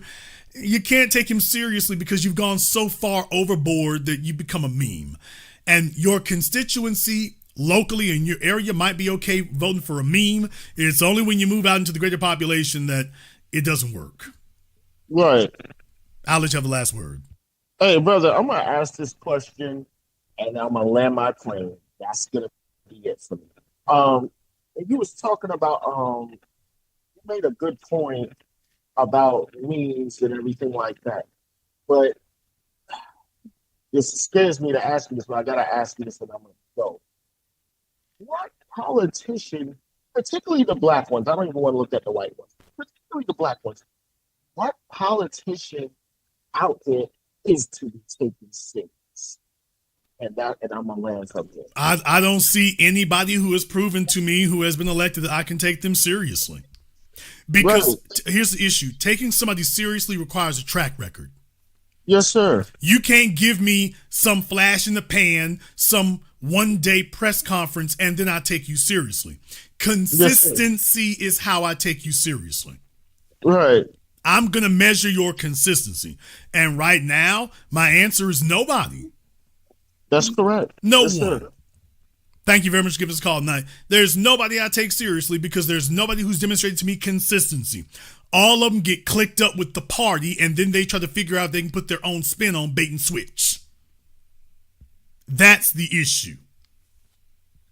So, when somebody shows some, you ain't gonna just do one thing one time and throw the black fist one time and talk about black folk one time and foundational one time and then go running off the stage and think you're gonna have our eternal commitment. No, you're gonna have some consistency if you want me to take you seriously, because the opposition is damn sure consistent. But then again, the Democrats are the ops right now, ain't they? No, Westmore's in trouble up there right now, y'all. For those up there in Maryland, Westmore's is rough days for Wes. All right, we got Agnes up here on Zoom. Agnes, what's on your mind? How are you? All right, Agnes, what's on your mind? Hi, can you hear me? Yes, Agnes, speak. Hello? Hi. One of the things that really jarred me about the so-called filibuster with Cory Booker was, yeah, he was indeed trying to raise his profile, but for what reason? I mean, he hasn't done anything in the Senate. He's not doing anything productive as we speak. And then on top of that, I read in a publication that Cory Booker sold everybody out to AIPAC. I saw a video from 2 years ago where he was holding a conference with AIPAC lobbyists on how to get black votes. It's also circulating on the web. Then on top of that, his handler is a well-known Zionist rabbi and a rabid racist, anti-black racist at that, was the one who approved of his filibuster. So that tells you where he stands. Second of all, look, as a female, I don't trust any black politician that doesn't have any facial hair. I'm sorry, if you don't have any testosterone, you don't have a mustache or a beard, and your voice doesn't have any bass in it, no, I'm just not going to even consider you as somebody serious. Well, it's gonna be tough because it's gonna be tough because all them niggas the Democrats bring, they use their nair and you know they use their palm oil and their cocoa butter. So you just up the creek, Agnes. It just ain't working. Them niggas shop at the pink store, so you just kind of out of options, baby. I mean, I guess Al Green down there in Texas, he got a beard, but he also got a cane, baby. So I suggest you hurry up and run up. He's older than I mean, I'm just saying he got a cane, baby. He a little rickety walking, but that's gonna be about it right there. So everybody else, yeah, you're out of luck for body hair from the men. The females got more body hair. What? I mean, them females is more bold than the dudes are. Them chicks, you know, even Ayanna Presley got more body hair than some of these than Cory Booker does, and she got more body hair than Cory Booker. Bald head. I mean, my word. Well, I'm just saying. I'm betting she got. I'm sure she got more body hair. I'm sure Cory Booker, that nigga could swim through the Olympics like a seal, and there's not one flick of body hair to slow him down nowhere. So, I'm firmly convinced. Convinced. Here's the cold piece about Cory Booker. I looked up his track record when he was mayor of Newark. Not good at all. And when I watched his moves in Newark, New Jersey, before he got selected for his Senate position, he was actually a protege of the late Frank Lautenberg. He took over Frank Lautenberg's Senate seat and then got reelected. Here's the problem with Cory Booker. Reality's going to bite him. We know where he stands, and we know that it's not for Black empowerment. It's not for elevating the discussion on reparations. It's nothing for the people at all. He's just a prop. And honestly, he knows that it's least likely he'll get reelected. Sure, they'll float his name around and he'll get the good airtime. But honestly, he'll hit the bricks in 26 like the rest of them. Yeah, he thinks he's setting himself up for 28. He's been trying to get support, like that New York, New Jersey area is a real problem because when we talk about groups like AIPAC, and the developers up there, they're all real big in Israel and all that. And I guess they're standing up for what they're supposed to be doing. Okay, fine. And so they select guys like Cory Booker because he's a shameless climber and he's very easily controlled. He's not a stand-up guy. He doesn't come character standard. So, yeah, and by the way, I just know there's all these niggas like that, these light-skinned niggas with bald heads and whatnot. So it's Cory Booker and Westmore and all right. But in any case, all these hairless niggas, it's light hairless niggas. What is going on? But so they're doing what they're supposed to be doing in that regard. But it makes a real big problem. Now, in Cory's case, Cory is a perpetual candidate for president. Please remember, people, Biden was running for president for 2 decades. In case I got to remind you all, he was running for president for 2 decades before he finally got it. And he's far from the only one. Cory Booker is basically about to become a perpetual presidential candidate. So he's either actively running or he is indirectly running. But he's waiting to get the nod. He doesn't want to be a senator for the rest of his life. He wants to be president. He does. He wants to be president. He's not looking to get reelected as senator. He wants to be president. And the reality that's going to bite him is, dude, it's not the reality that's going to bite him. It's already bit him. He just don't know it yet. He's just refusing to accept it. The reason that Cory doesn't have support isn't because people don't know you well enough, Cory. It's because they do. That's the problem. You're not one filibuster, one publicity stunt, 5 publicity stunts. You're not 10 publicity stunts away from being president. You're not going to show us anything we don't already know, because at the end of the day, when your publicity stunt is over, we're going to ask you about policies and procedures, and once again, you're going to fall off the rail soon as that happens. Even if you did jump to the front of the pack, just like Kamala Harris, as soon as we drop a microphone in your face, you're going to talk because you have to, and that's when everything's going to fall apart. Oh, yeah, and by the way, the folks propping him up know that he can't get any higher than he is. He thinks he's going to do an end run, maybe get vice president, and then see if he can do a Kamala Harris. And it'll turn out for him like it did for her. Brother, if you ever got to rock the mic solo, it's a wrap. I'll let you have the last word. Absolutely. Corner him on policy, and you'll see what a fly or a featherweight he really is. It's a shame that, thinking the Stanford connection is there. He graduated Stanford undergrad, and he was a student at the time. Donald Harris, Kamala Harris's dad, was professor of economics, and he did have him for economics. But other than that, crashing out, the Democrats are crashing out. They're going to hit the bricks in 26. B1.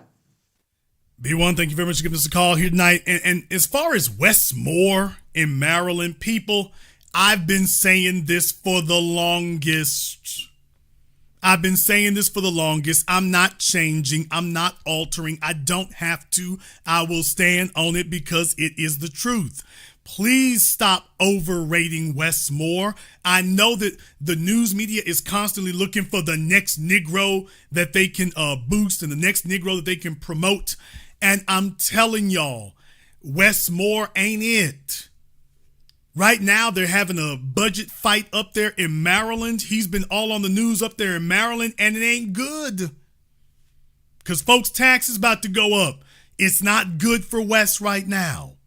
You're not going to be able to do the Barack Obama hope and change thing. Kamala Harris tried that, where you sit up there for an hour and don't say a damn thing. You throw out metaphysical, transcendental Easter meditation slogans. Hope and change and the change we need to be and unburdened by what has been and zimzalabim, whamalama ding dong. That's not going to work. That worked for Obama and that's it. You can't pull that trick twice. Every time you jump up to try that little trick bag, folks are going to say, yeah, we got tricked with that Obama. You can't run that play. Where's your real policy? That's where the tripwire is for Wes Moore. When he gets called out on real policy, he's going to fold like a lawn chair because it ain't there. So he could win at the local level and the state level.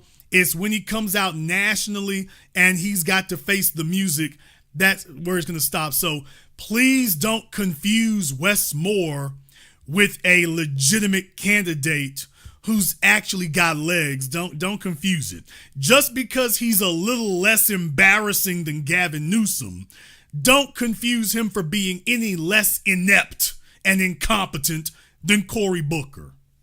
He's just as inept, just as incompetent. And once again, right now, folks are talking positively of him. Yeah, only the folks who don't know him. In Maryland, they're not looking at him as some rising rock star. That is not the way the state of Maryland sees him. Folk nationally, you don't know nothing. You saw his face. You might have heard one little commercial snippet. You're like, well, he looks like he has a square jaw and is presidentially, he could make it. Okay, on optics, as soon as he opens his mouth, that's a wrap. Soon as he opens his mouth, that's a wrap. And right now, he's not letting you hear him. He's not letting you hear him right now. Well, if he tries to run for president, he got to speak. Grand opening, grand closing. Grand opening, grand closing. So let the media try to hype him. It ain't gonna work. They'll have a better time with Gavin Newsom. That's gonna be fun when he tries to run for president. When Gavin actually announces y'all, oh, that's gonna be fun. All right, let me jump back over here on Zoom. We got Daryl here on Zoom. Daryl, what's on your mind? Good evening, Jason. How you doing? I'm just happy to be here this evening. Thank you for having me on. Jason, you as always, excellent broadcast. You're hitting the nail on all cylinders tonight. Wow. All of them are put on notice. And I remember when you said the situation about Booker a while ago was like 3 or 4 years ago. And I'm a long time listener anyway. I've been listening to you for close to 10, right at the 10-year mark. And you talked about Kamala Harris and you talked about Obama making his biggest mistakes. And I remember the broadcast you said that he sounded just like you in the black media. Actually, everybody in the black media. And it was funny. And I was like, dang, this cat, let's see if he do this. And he didn't do none of those things. And it was like unbelievable. And then you got Cory Booker doing what he's doing. And it seems like the Democratic Party is grabbing these moist cats and trying to bring them up. And that ain't what the presidency is about. You and I both know that. People got to have a backbone. And they ain't got one. And so that's one of the reasons why the Democratic Party it just took a nosedive the last 25 years. I mean, well, it's been like that for a long period of time, but it's unbelievable how we step up to the plate every time and hit the ball out the park, and these people keep on swinging and striking out, and then they turn around and want us to support them. Look, there's a reason why I made it a point, because I wanted people to have it very clear and very concise and very understood exactly what was real and what wasn't. And if I was exaggerating or making things up, then please explain to me why it is that MSNBC and CNN and Roland Martin and all the rest of them were saying exactly what I said was correct. What was Van Jones and them talking about? The Democrats didn't lose to Trump, they lost to the couch. That ain't Jason saying it. That's Van Jones on CNN saying it. Okay, so if I'm exaggerating, tell me why he said that. Please explain to me why MSNBC, same thing. If I'm making that up, when we go back and talk about the agenda, Kamala Harris got Steve Harvey and D.L. Hughley and any other nigga you laugh at to sit up here and talk about, hey, y'all, it's about economics and black men and economics and black men. And oh, by the way, black men. Okay, if I was making all that up, please explain to me why the people who worked for them were out there campaigning on their behalf and saying those exact things that I said they were lying to you, and they said the black male vote didn't matter. It showed up at the last minute, the black male vote was everything. And then when I called the states and the places that Kamala Harris was going to lose, and I said she was going to lose more than Biden did. I'll be damned. But remember, Stacey Abrams, same thing in Georgia. I was the person who said, Stacey Abrams is not running for governor of Georgia. She just tells herself she is. She's going to lose to Brian Kemp a second time, and it'll be worse than the first one. People, if I'm just making this up or guessing my way through it, I must be the luckiest nigga in America outside of Vegas, because to get it that accurate that many times, no, people, it's just politics. Their job is to try to deceive you and fool you. And if you're just looking at it and not being emotional about it, yeah, there'll be some things in there that might unsettle you. I get that. But listen to what they're saying. They're saying that the black agenda has changed. I listen for what people ain't saying. They used to be talking about integration and education. Now they all talking about economics like a laser beam. Okay, but you waited till the last damn minute to say it, so we don't believe you. That's right. And what we're going to show you is, by the way, as far as I'm concerned with Trump, I want Trump to wild the hell out. There you go. I want Trump to wild the hell out. Let him do what he do. Let him cause havoc and chaos so that when we come back to this in 2028, we show you, oh, that didn't hurt. What they say from that Monty Python skit, 'tis only a flesh wound. That's right. We'll be ready to let J.D. Vance hold this damn thing for 4 years. We'll hand the baton to J.D. Vance for 4 damn years. We're okay doing that.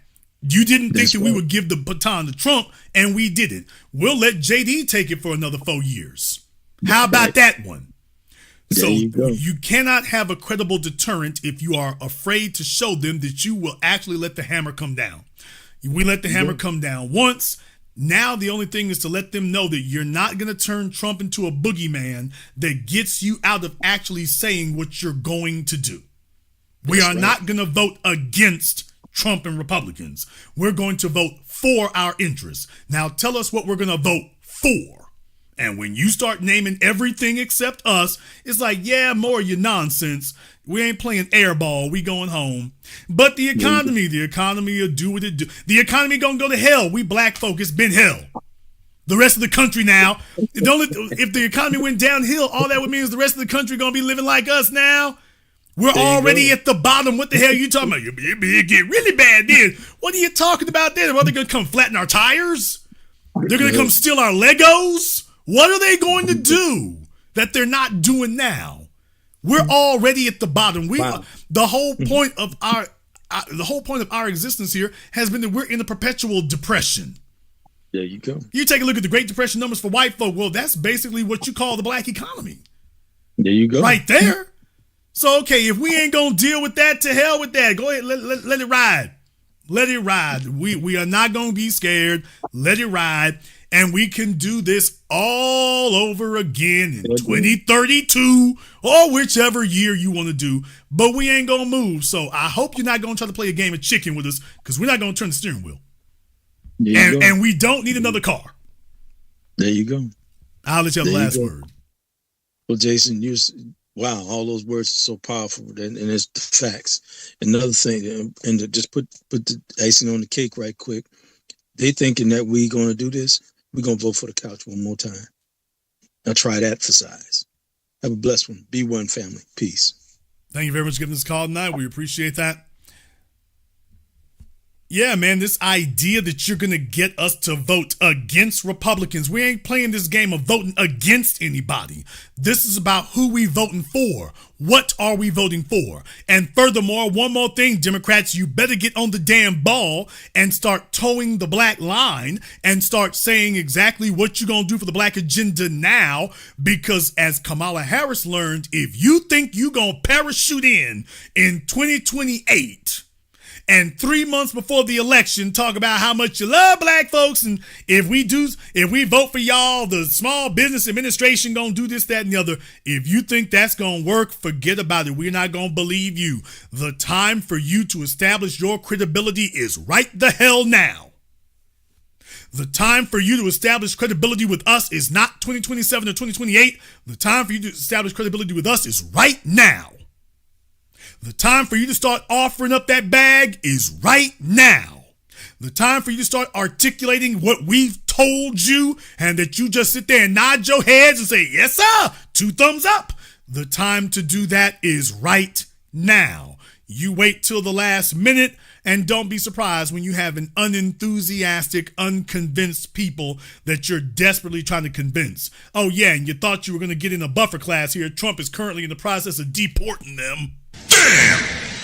So your buffer class that you thought was going to get in our way here, by the way, Trump is currently deporting as many of them as he can and getting voter ID for the rest of it there. So yeah, it's going to be a rough ride with that buffer class. That didn't quite work out the way you thought. All right, we got Doug here on Zoom. Doug, what's on your mind? Hey man, what's going on, Jason? How you doing today, man? But doing a good broadcast. Couple things, man. One, I think that you were absolutely right. There was no way that Kamala Harris was going to win. The white men weren't going to vote for her, and they all knew that. In terms of Cory Booker, we all know what his preference is. It's pretty obvious. He's pretty obvious. But I wanted to hit something that you had mentioned about when you were talking about AOC and them. You know, I live here in Harlem, and I go to Brooklyn frequently, and I go out to the area where Jeffrey's area is. He hasn't done shit. There's nothing that he's done policy-wise out there. I've gone to the Boogie because I live in Harlem. I'm going to the Boogie, that's the Bronx. There's nothing policy-wise that AOC has done up there. There's nothing that Bowman did. I live in Harlem. I've seen Charlie Rango get in there and start crying like a little girl when he couldn't get on the Ways and Means Committee. The only thing he brought here was he brought a empowerment zone, $100 million, and the white boys decided how that was going to get spent. Crockett, I bet you if you go to Dallas, there's no policy with her. They don't have any policy. They're not allowed to do that. It's against the law. They're there to just do what the people tell them to do. And I just want to say one last thing about economics there, Jason. If you go on Google, or as you say, look up how many African-American companies been on the New York Stock Exchange in over 100 years. 5. First one was in 1971, John Johnson. So in the last 50 years, we've had 5 companies on the New York Stock Exchange. We're not in the game. We're not in the game economically, Dig. We're not in. And I think that what you're doing is right. We need to stop the bullshit and get right down to it and let them know that they need to pay what they owe, the government. When that guy went across the Edmund Pettus Bridge, there wasn't no white people waiting for him. That was the government, man.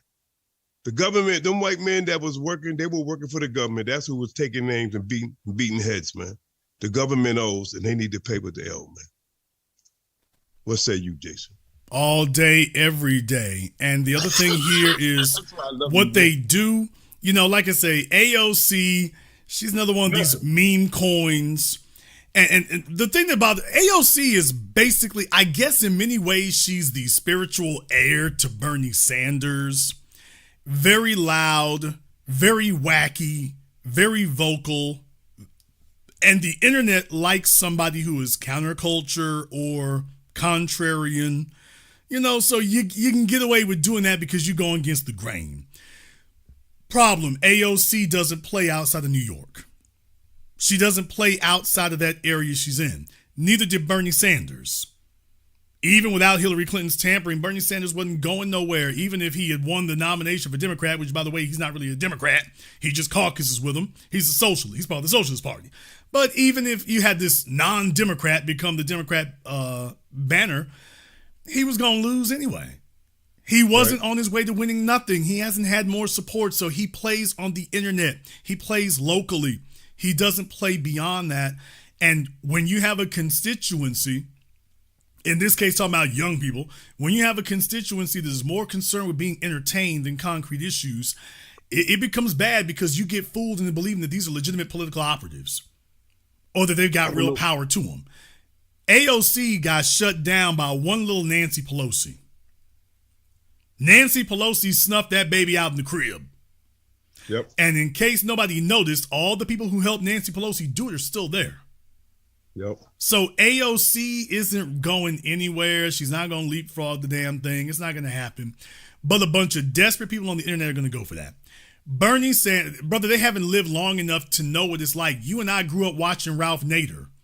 He was the last fella who had the youth vote, dress wacky. Internet liked him, young. They were always talking about young people this, young people that. And Ralph Nader got what, 2% of the damn vote? Right. Like I say, they always have a new version of that the media hypes up, knowing full damn well it ain't going nowhere. Bernie Sanders is somebody that they like, but they also know that Bernie Sanders doesn't play outside the Northeast. He doesn't. And when you stick a microphone in his face, hell, when he got asked about now understand something. Now here's something right now I want to say tonight. I'm so glad you brought it up so I can segue into Bernie Sanders. But this is a point I just realized here tonight, y'all. Bernie Sanders is supposed to be a socialist, right? Well, what is socialists all about? Redistribution of wealth. Well, Bernie Sanders was the biggest, most iconoclastic, most contrarian redistributor of wealth right up until we showed up and said, hey, reparations and redistribute the wealth. Then Bernie Sanders became a damn fiscal hawk and conservative right in front of our eyes. So the so-called socialists stopped believing in socialism right when we showed up. Damn! Now, isn't that amazing, people, for all you Bernie butt kissers? By the way, the so-called socialist discarded socialism the moment we were the ones who walked up saying, yeah, let's get that socialism popping. All of a sudden, he doesn't practice socialism anymore. Yeah, they don't want to pay what they owe. That's what that's about. Now, isn't that so? Now he's going to be the first one talking about oligarchs. Okay. Doug, we've been living under damn oligarchy since we got here, or since the oligarchy got off the boats and introduced themselves to us. We were already here, so they got off the boats and introduced themselves to us. By the way, yeah, hey Bernie, he's all against the oligarchy right up until we show up. Then he becomes the oligarchy.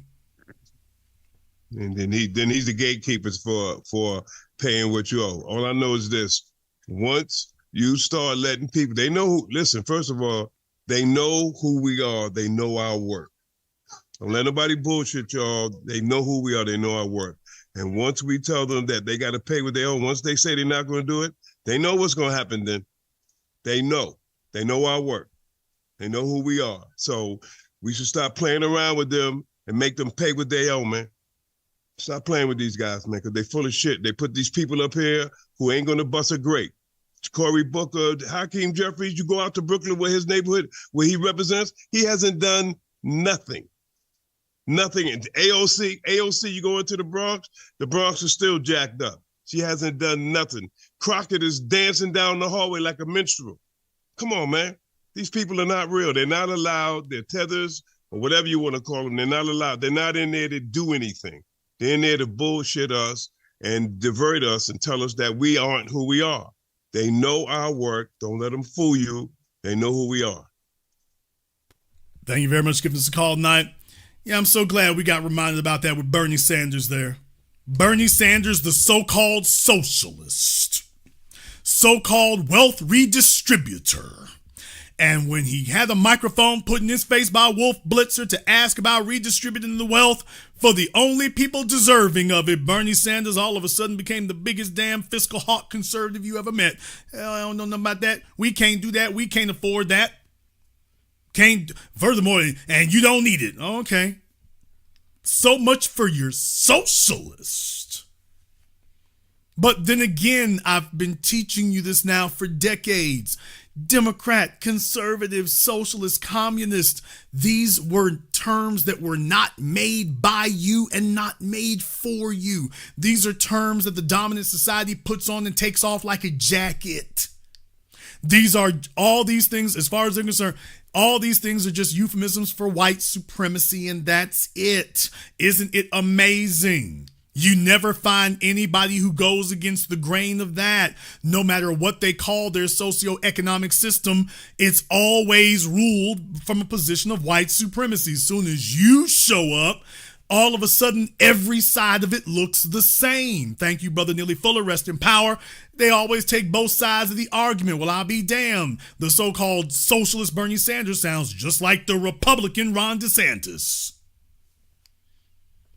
Ain't he supposed to be a socialist? Aren't you about redistributing the wealth? Yeah, right up redistributing it to everybody except you. We're here to distribute it to everyone. Uh-oh. Niggas in here? No, not you. Close the door. Alexandra, close the door. Close it right quick. Yes, Bernie. Yes, no. We're redistributing it. We're not distributing it to them. Not them.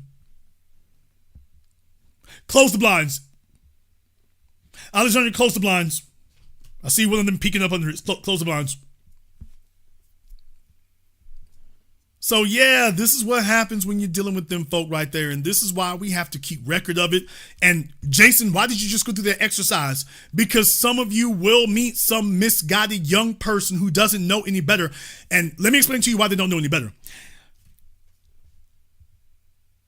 Let me go ahead and get this up right quick. Let me see if I can get this up right quick. I'm getting deep off in it right quick for a minute. But I want to show you all why it is that it can be so difficult and be so daunting to be able to fix these things. Let me show you why that is.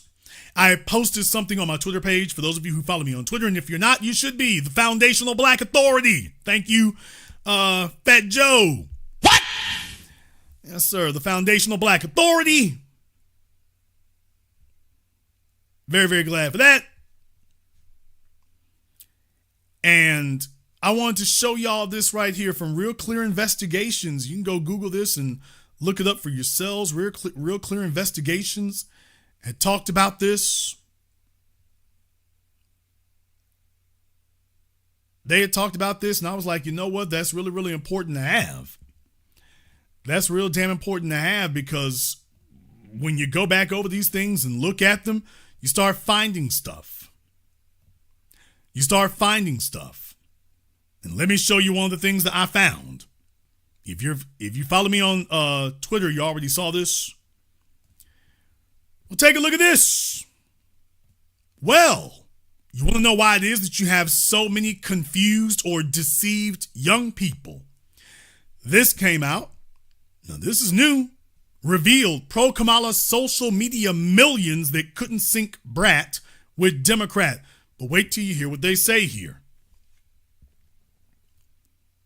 Influencers flooded the web with neon matcha green pro-Harris videos synced to beats from singer Charlie XCX's album Brat, released last year.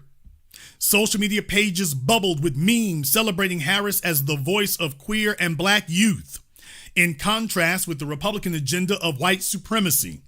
Digital creator Amelia Montooth, in one viral TikTok video, kissed a woman. Read the room, folks. And tried searching for pornography, actions her sketch suggested would be banned if Harris lost the election. As it turns out, the tidal wave of enthusiasm was not entirely genuine. What?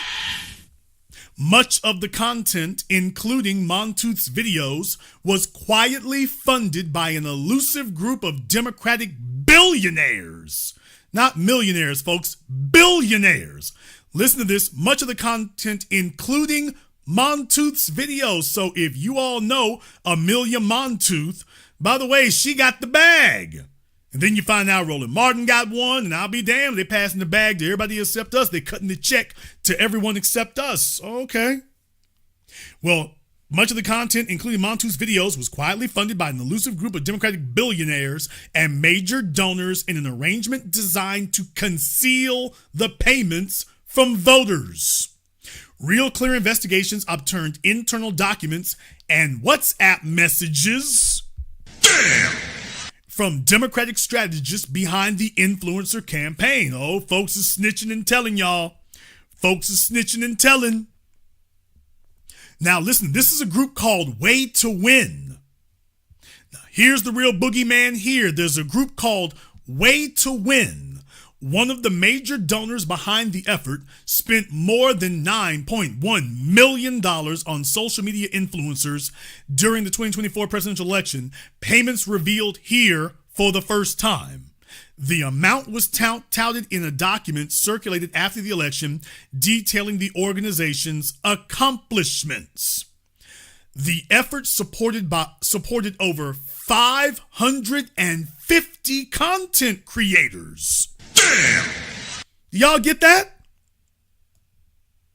The effort supported over 550 content creators who published 6,644 posts across platforms: TikTok, Instagram, YouTube, Twitch, and X. Way to Win coached creators. Oh, man. So Way to Win coached creators on phrases. That means they paid them to say specific things, issue areas, and key themes to, quote, disseminate pro-Kamala content throughout the cycle, a post-election memo from the group noted. So, folks, when you went on social media during the election and these folks arguing with you and posting things, we've been saying for the longest, this stuff ain't genuine. It's a bunch of folk out there been paid. And right after the election, you talking about Kamala, you talking about Beyonce and Oprah. It's like, oh, no. The Democrats have already been trying to prop up people on social media in order to stop and diffuse the new black media and make you think that, well, they're on TikTok or YouTube or Instagram or whatever. They must be legit. Now you're finding out that's not the case. It says here that Way to Win in internal messages touted its work with a stable of Democratic Party affiliated influencers and activists, including, we naming names, including Harry Sisson, Emily Amick, Kate Abu, and Dash Dabrowski. The group also cultivated, quote, non-political creators, influencers typically known for travel vlogs, comedy skits, or cooking recipes. Folks, this is how deep off into it on your so-called regular internet these people that you think are legitimate channels, and they getting a bag, man. They're getting a bag. Not just the stuff you think is political. They're letting you know, oh, by the way, we got our fingers all over the damn place. So you showed up for a cooking channel or a travel channel, and they telling you, by the way, don't forget to vote Democrat. And goes on to say here, and seeded them with, quote, positive, specific Kamala content. It says seeded. That means it gave them. Just like these other folk, it gave them what to say. It gave them phrases to say and themes to promote. And they're letting you know, even for the non-political ones, yeah, we were telling them what, we were paying them to advertise for us. We were paying them to advertise for us. So it says, we seeded them with positive, specific pro-Kamala content that was, quote, integral in setting the tone on the internet and driving additional organic digital support. If you paid for it, how was it organic? All right. The effort often took the form of talking points that were rapidly distributed to the in-network creators. Bro, who is Tim Walz said Abby the Artist, one of the TikTok creators backed by Way to Win. He's a football coach That's hard, the influencer continued. It's time for Republicans to drop out. It's not looking good for y'all. Folks, they were spending money. They were spending money is what I'm trying to tell you. They were spending money and all these folks knew it here. By the way, if you don't know who that guy is, I was just talking about, if you don't know who he is, let me go ahead and see if I can get his TikTok account up here. Let me go ahead and see if I can get that up here right quick. Let me see if we can do that. Okay, TikTok is telling me to confirm objects. So, okay, let me find out something here. This Abby the Artist dude, let me find out how many. So your boy got something in the mail, yes sir. So to the people that don't know, recently, and right when I thought 2025 can't get any worse. Okay, so he's still out here somewhere trying to get some views. So this guy, oh man, well, that escalated quickly now, didn't it? Let me go ahead and show y'all his TikTok page. This is where your money for Democrats, the billionaires and millionaires that showed up, can't do nothing for us. You want to know who these people are on the internet? This Abby the Artist, he got 1 million followers on Instagram, and they showed up with the bag. 1 million followers on Instagram, and they showed up with the bag for him. So this is the kind of person that they've been promoting. This is the kind of person that they said, okay, we're going to co-opt his following. Y'all thinking about Beyonce and all these people. So this is the video in particular they were just talking about. Let me see if we can get the audio here. Okay, where's the audio at? Interesting. Gotta hit the wiki, yes. Gotta hit the wiki, yes. Bro, who is Tim Wall? Kamala Harris picked him as her running mate. I don't know who the fuck he is, but we're about to find out. Who is Tim Wall? He's the governor of Minnesota, and he's 60. Interesting. Gotta hit the wiki, yes sir. He was a ranking member of the House Affairs Veterans Committee from 2017 to 2019.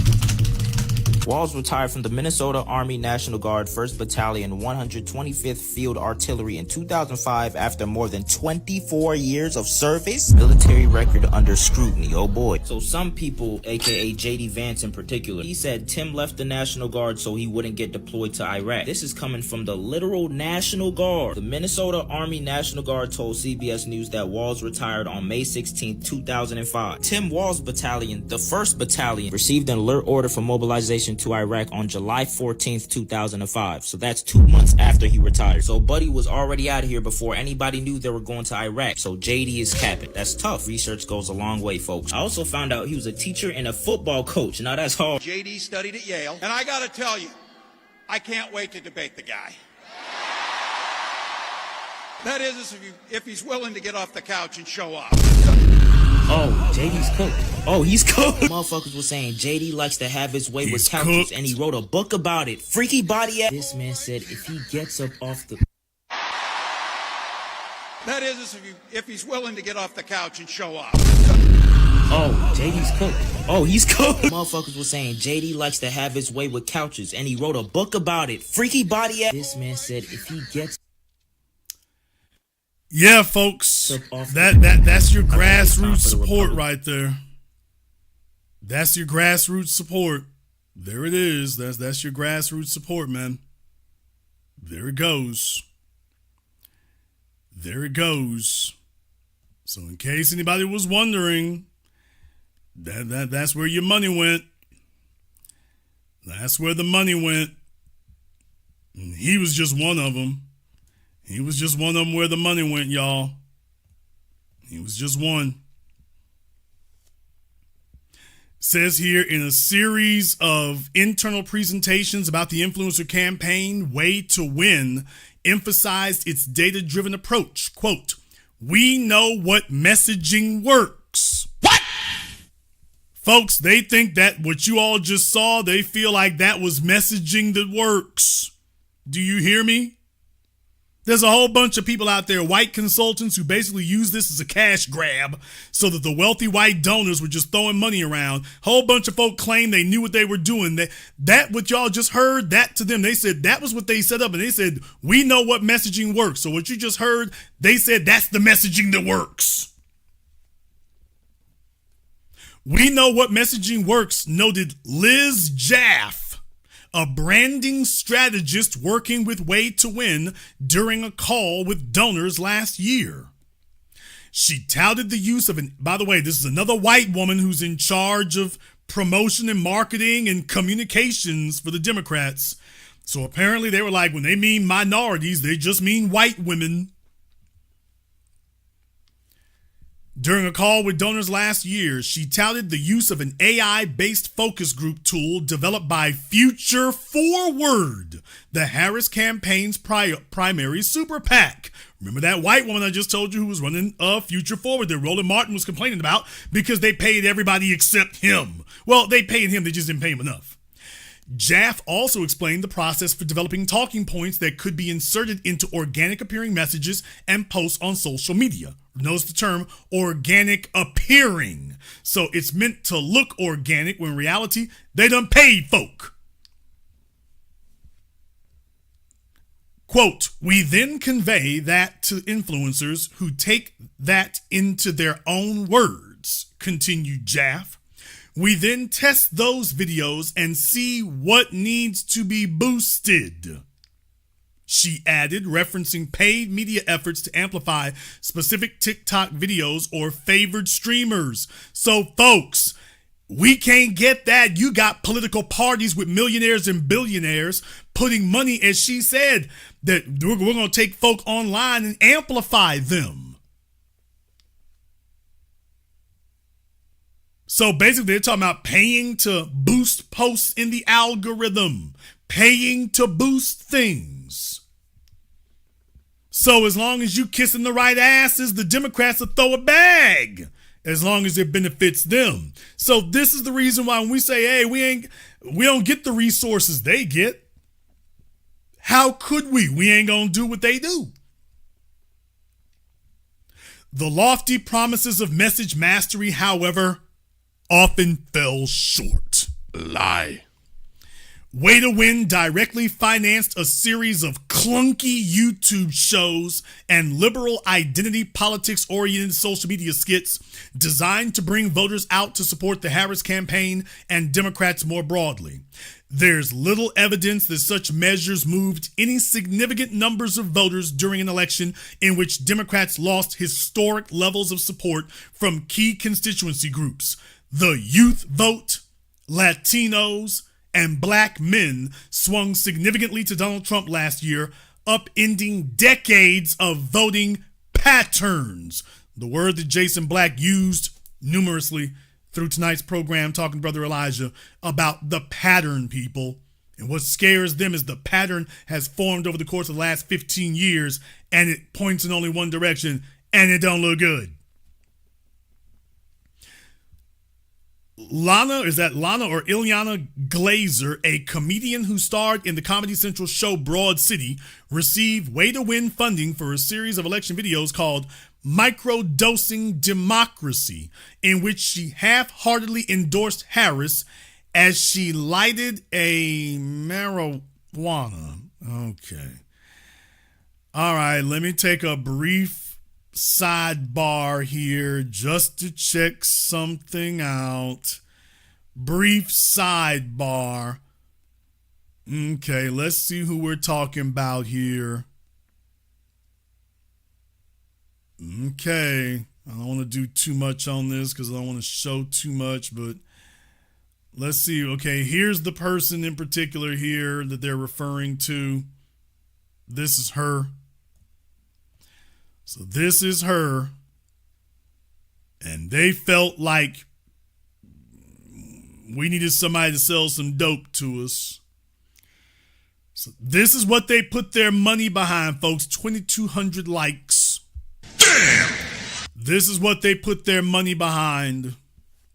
They thought this was brilliant. This is what every man wants, is a woman puffing on some weed. This is what everybody wants. Okay. So just thought I'd take a moment to introduce you to the audience there. Just thought I'd take a moment to introduce you to that. Let me go ahead and show you who they're talking about here next. Next, they're talking about another TikTok and Instagram series backed by the donors called Gaydar. Featured interviews quizzing people on the streets of New York City about gay culture trivia with little election-related content. On your screen right here is one of the Gaydar videos. Eyeshadow? You know, I've done a lot of theater in my life. I put it on myself. My Gaydar is like... If you don't get this, I actually have to punch you in the face. Oh, okay. In terms of reparations. Who threw the first brick at Stonewall? Oh, Marsha P. Johnson. I'm not a monster! With these glasses, you're giving either monster, like master manipulator, or I'm not trying to manipulate anyone. I'm a skateboarder, motherfucker. I'll give a Wait, someone play a beat over this. Who said same-sex marriage was deviant and could lead to people marrying their pets?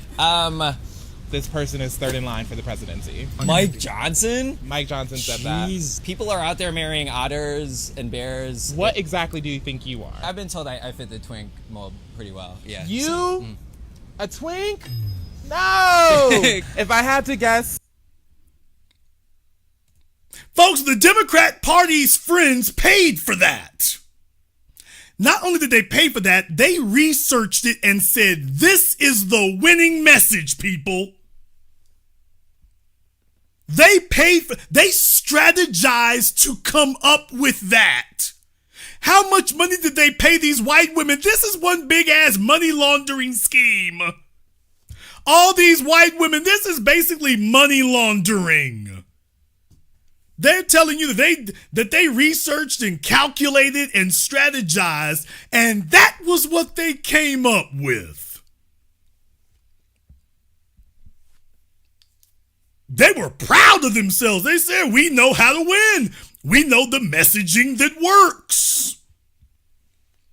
Notice that. That's why I showed you before. We know the messaging that works. Okay. Was that messaging that works, folks? Way to Win also funded a caravan with an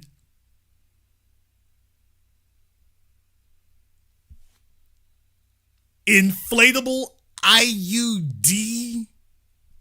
Nigga, what?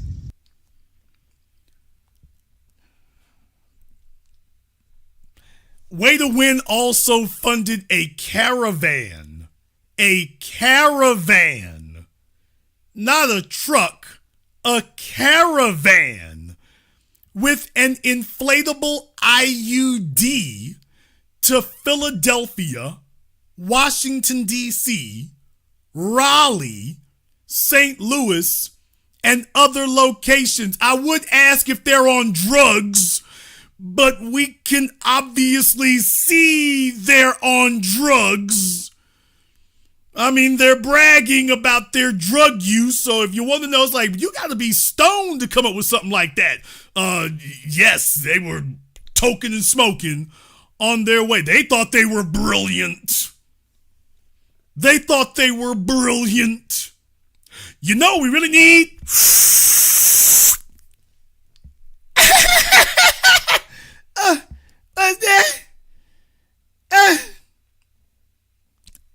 Go ahead, girl. You know it.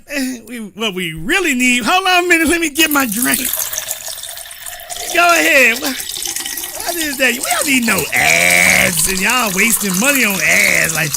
What we need is, we need an inflatable IUD. This will galvanize the abortion vote.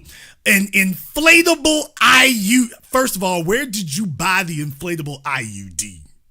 Damn! Folks, where on Temu do you buy the inflatable IUDs? I want to know where at on Temu, Amazon, or Toys R Us.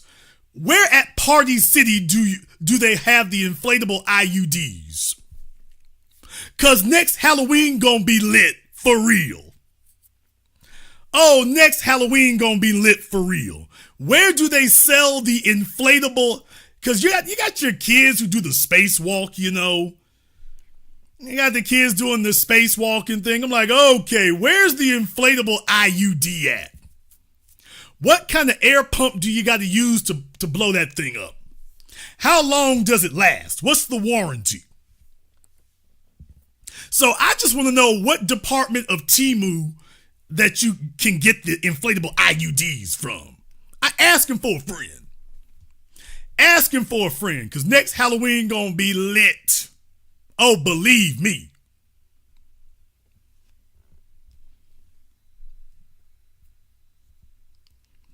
So anyway, they took their inflatable IUD on tour up and down Interstate 95 and Interstate 40.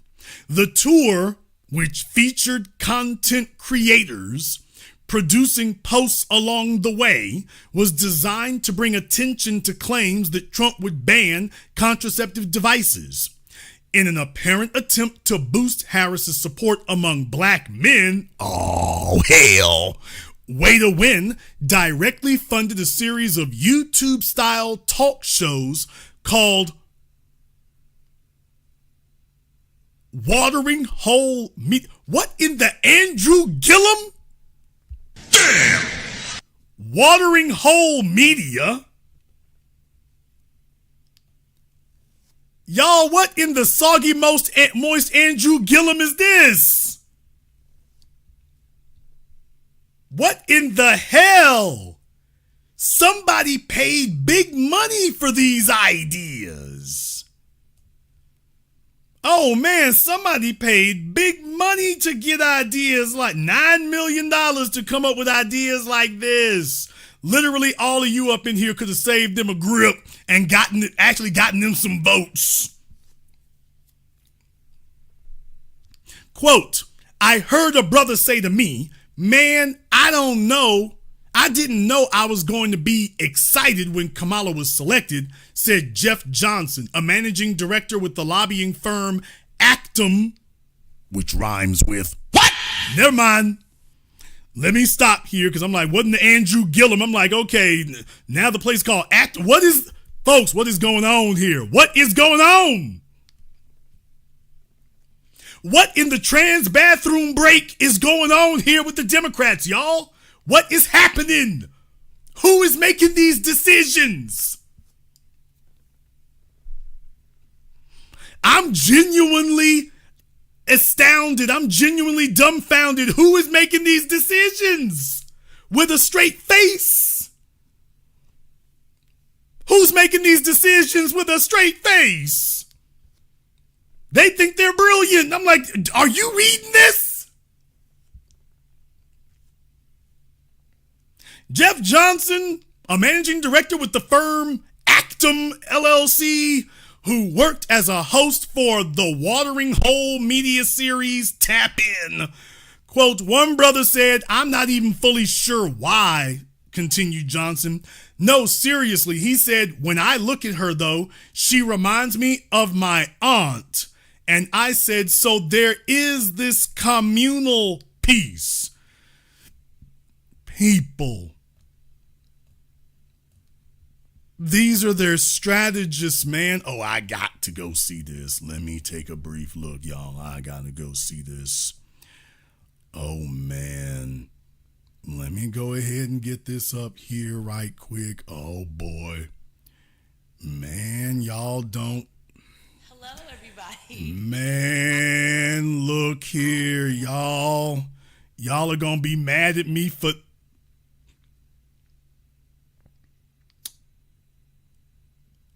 Folks, people, brothers and sisters from around the world,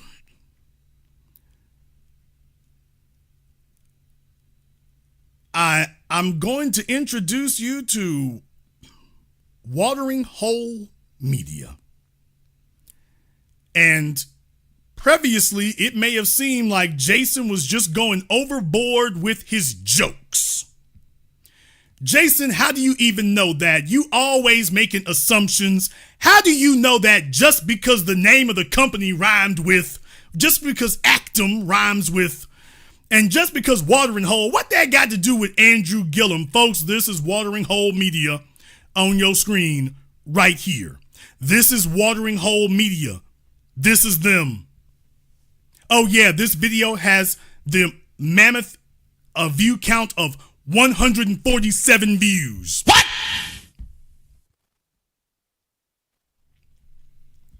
They've got the colossal view count of 147 views. 147. No, people, 147, period. You know, just before 148, but right after 146. 147. Not 147,000, 147. 147. How could they not have gone viral with this incredibly well-dressed ensemble they got on this chick over here? You almost thought you had Candace Owens, then you take a look at the footwear. It's like, okay, they don't give a damn. There is no masculine, well, there's masculine energy in the room, just not where I thought it would be. There's masculine energy in the room, just not where I thought it would be. Well, folks, this is Watering Hole Media. These will be the same folks complaining that y'all pay the white consultants. Well, this is what they got with the black consultants. Will someone, oh, I got to go here. Will someone please explain to me where in the damn Lane Bryant did she find this suit? Damn. Oh, I'm going here tonight. Okay, folks, the program just got derailed. Jason has got to do the Jason thing. Where did she buy that suit? What lane? Tell me what aisle of Lane Bryant they sell those on. Somebody said they buy the Goodyear. Damn. So please explain to me which aisle of Lane Bryant that they got this. Where did that? Who is the what Chinese village is making? What Chinese village is making this one? Where are they doing that at? Oh no! I got to get an answer to this. Y'all spent millions of dollars. I need to know where this happened. And do y'all see the amazing thing? I don't know what's more amazing, the size of the suit or the fact that the suit makes her hands look small. Damn. Oh, Jason, you just so mean. Okay, nigga, kiss my ass. Hey, I will say one thing, the suit makes her hands look small. So I will say that. I didn't expect that to happen. The suit makes her hands look small. So it's okay. Yeah, don't you see how small it makes her hands look? So I'm like, okay, well, that worked. That worked. Folks, please tell me these tic-tac-toe socks he got on. Please. Okay, I'm going to hate myself for this. Let's hear what he sounds like. Does anybody want to guess? Before I do this, does anyone want to guess how he talks? Would anyone like to hazard a guess what his voice sounds like? Before I press this button, this is reality TV. Would anyone like to hazard a guess or an assumption what his voice sounds like? Just based on the optics, maybe you got a clue, maybe you don't, but anybody want to hazard a guess what his voice gonna be like? Okay, I see the chat room in here. Okay, let's find out.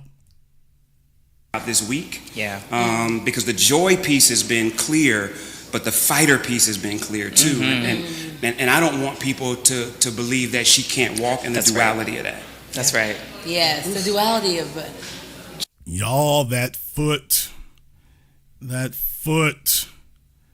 Oh, folks, that foot. Them foots. Just watch the foot, y'all. And it's such a shame that we're still having to introduce her to people, which is why I've been so happy about this week. Because the joy piece has been clear, but the fighter piece has been clear too. And I don't want people to believe that she can't walk in the duality of that. That's right. Yes, the duality of. And all I'm thinking is, could you imagine if this was a table at Olive Garden and he's on one side of the table to the fellas in here, if you were sitting on the other side of the table from him at Olive Garden, with the tablecloth covering his leg, you see how busy his foot is?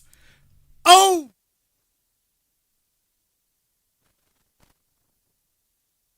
Can you imagine what he be doing under that table to your leg? Still having to introduce her to people, which is why I've been so happy about this week. Yeah. Because the joy piece has been clear. Oh, can you imagine him under that table with your leg on the other side? Oh, man. Oh, man. Oh, to the fellas out there, can you imagine if you were at the table with him at Olive Garden and you sitting on the other side of the table and he's showing you he's got agile feet, boys. Oh, man.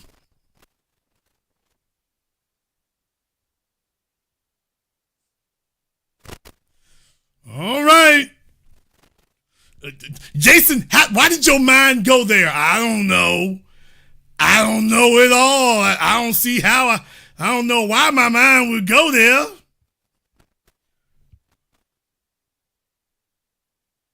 All right, folks. Well, this is what the Democrats got for their healthy investment.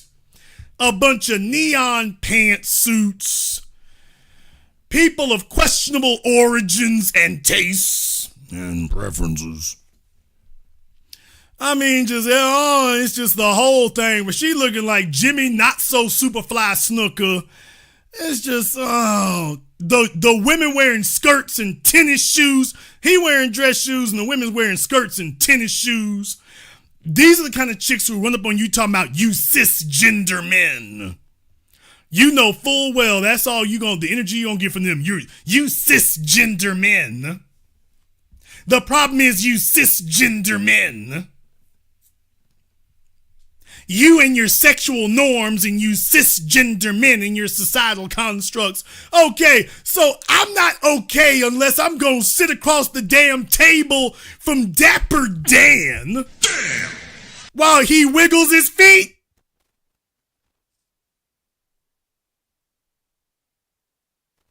So you're not a real man unless you're willing to sit across the damn table at Emerald's from Dapper Dan here while he wiggle his damn toes on your...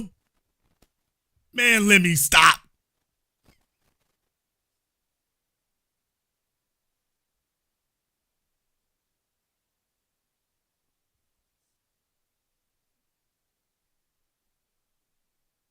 Why didn't black men vote for Kamala Harris? What?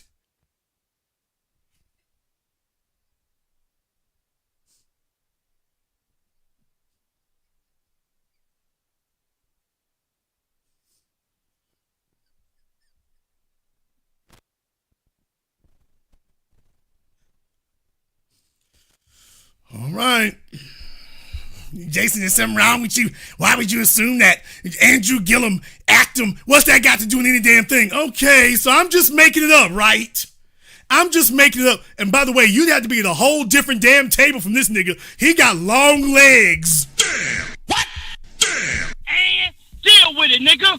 Oh, man, he got long legs, too. You'd have to be sitting, if you want to avoid a situation, you had to be sitting at a whole damn different table. Oh, you couldn't even be in the same booth. You got to be on the other side. He got long legs. He gonna reach you no matter where you at. Even if you're at the big family table, I bet you this nigga can come from one. He can reach from one end of the damn other. Okay. All right. Okay.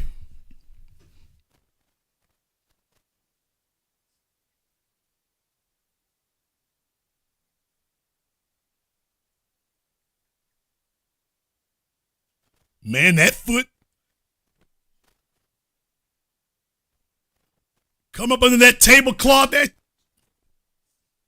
Oh, man, niggas don't know what to do. Half the men will be paralyzed with fear.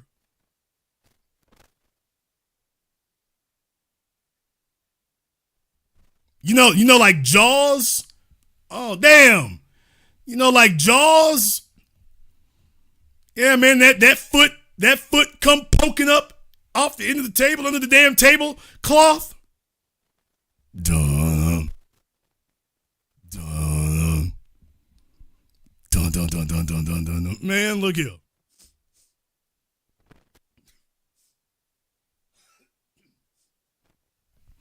All righty then. This where your campaign dollars went. This where your campaign dollars went, y'all. Okay. That was watering hole. This was watering hole media. In case anybody was wondering, you can see it. This is from the very beginning of it. This is watering hole media. I am Sylvia Bell, and this is the Watering Hole Media team. We are here at Higher Heights PAC activation at the DNC, and we're so happy that you all are. All right, the audio is terrible, but okay. And he looking around right now. All right, that foot, y'all. Okay.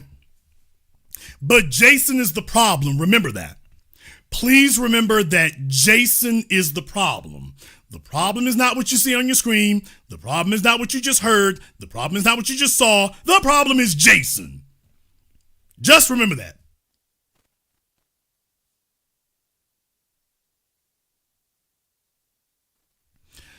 The discussion taped at the Democratic National Committee in Chicago last week, Chicago hold this hell, buzzed about the through line from the Black Panthers to the Nation of Islam to Harris nomination. What the hell? Suggesting her candidacy represented another moment in radical black politics. The woman married to Doug, the Asian female who claims black when convenient, married to Doug, is a representative of radical black politics. Stop the world and let me off. The Way to Win sponsored media group sponsored many similar discussions attempting to buoy the Harris candidacy with appeals to racial identity politics. Despite the well-funded efforts, few tuned in. Listen to this, y'all, the seven video programs produced at the DNC collectively garnered less than 1,000 views. One video had fewer than 40 views. Damn! So they did this is phenomenal. This is record breaking on the bad end of the spectrum.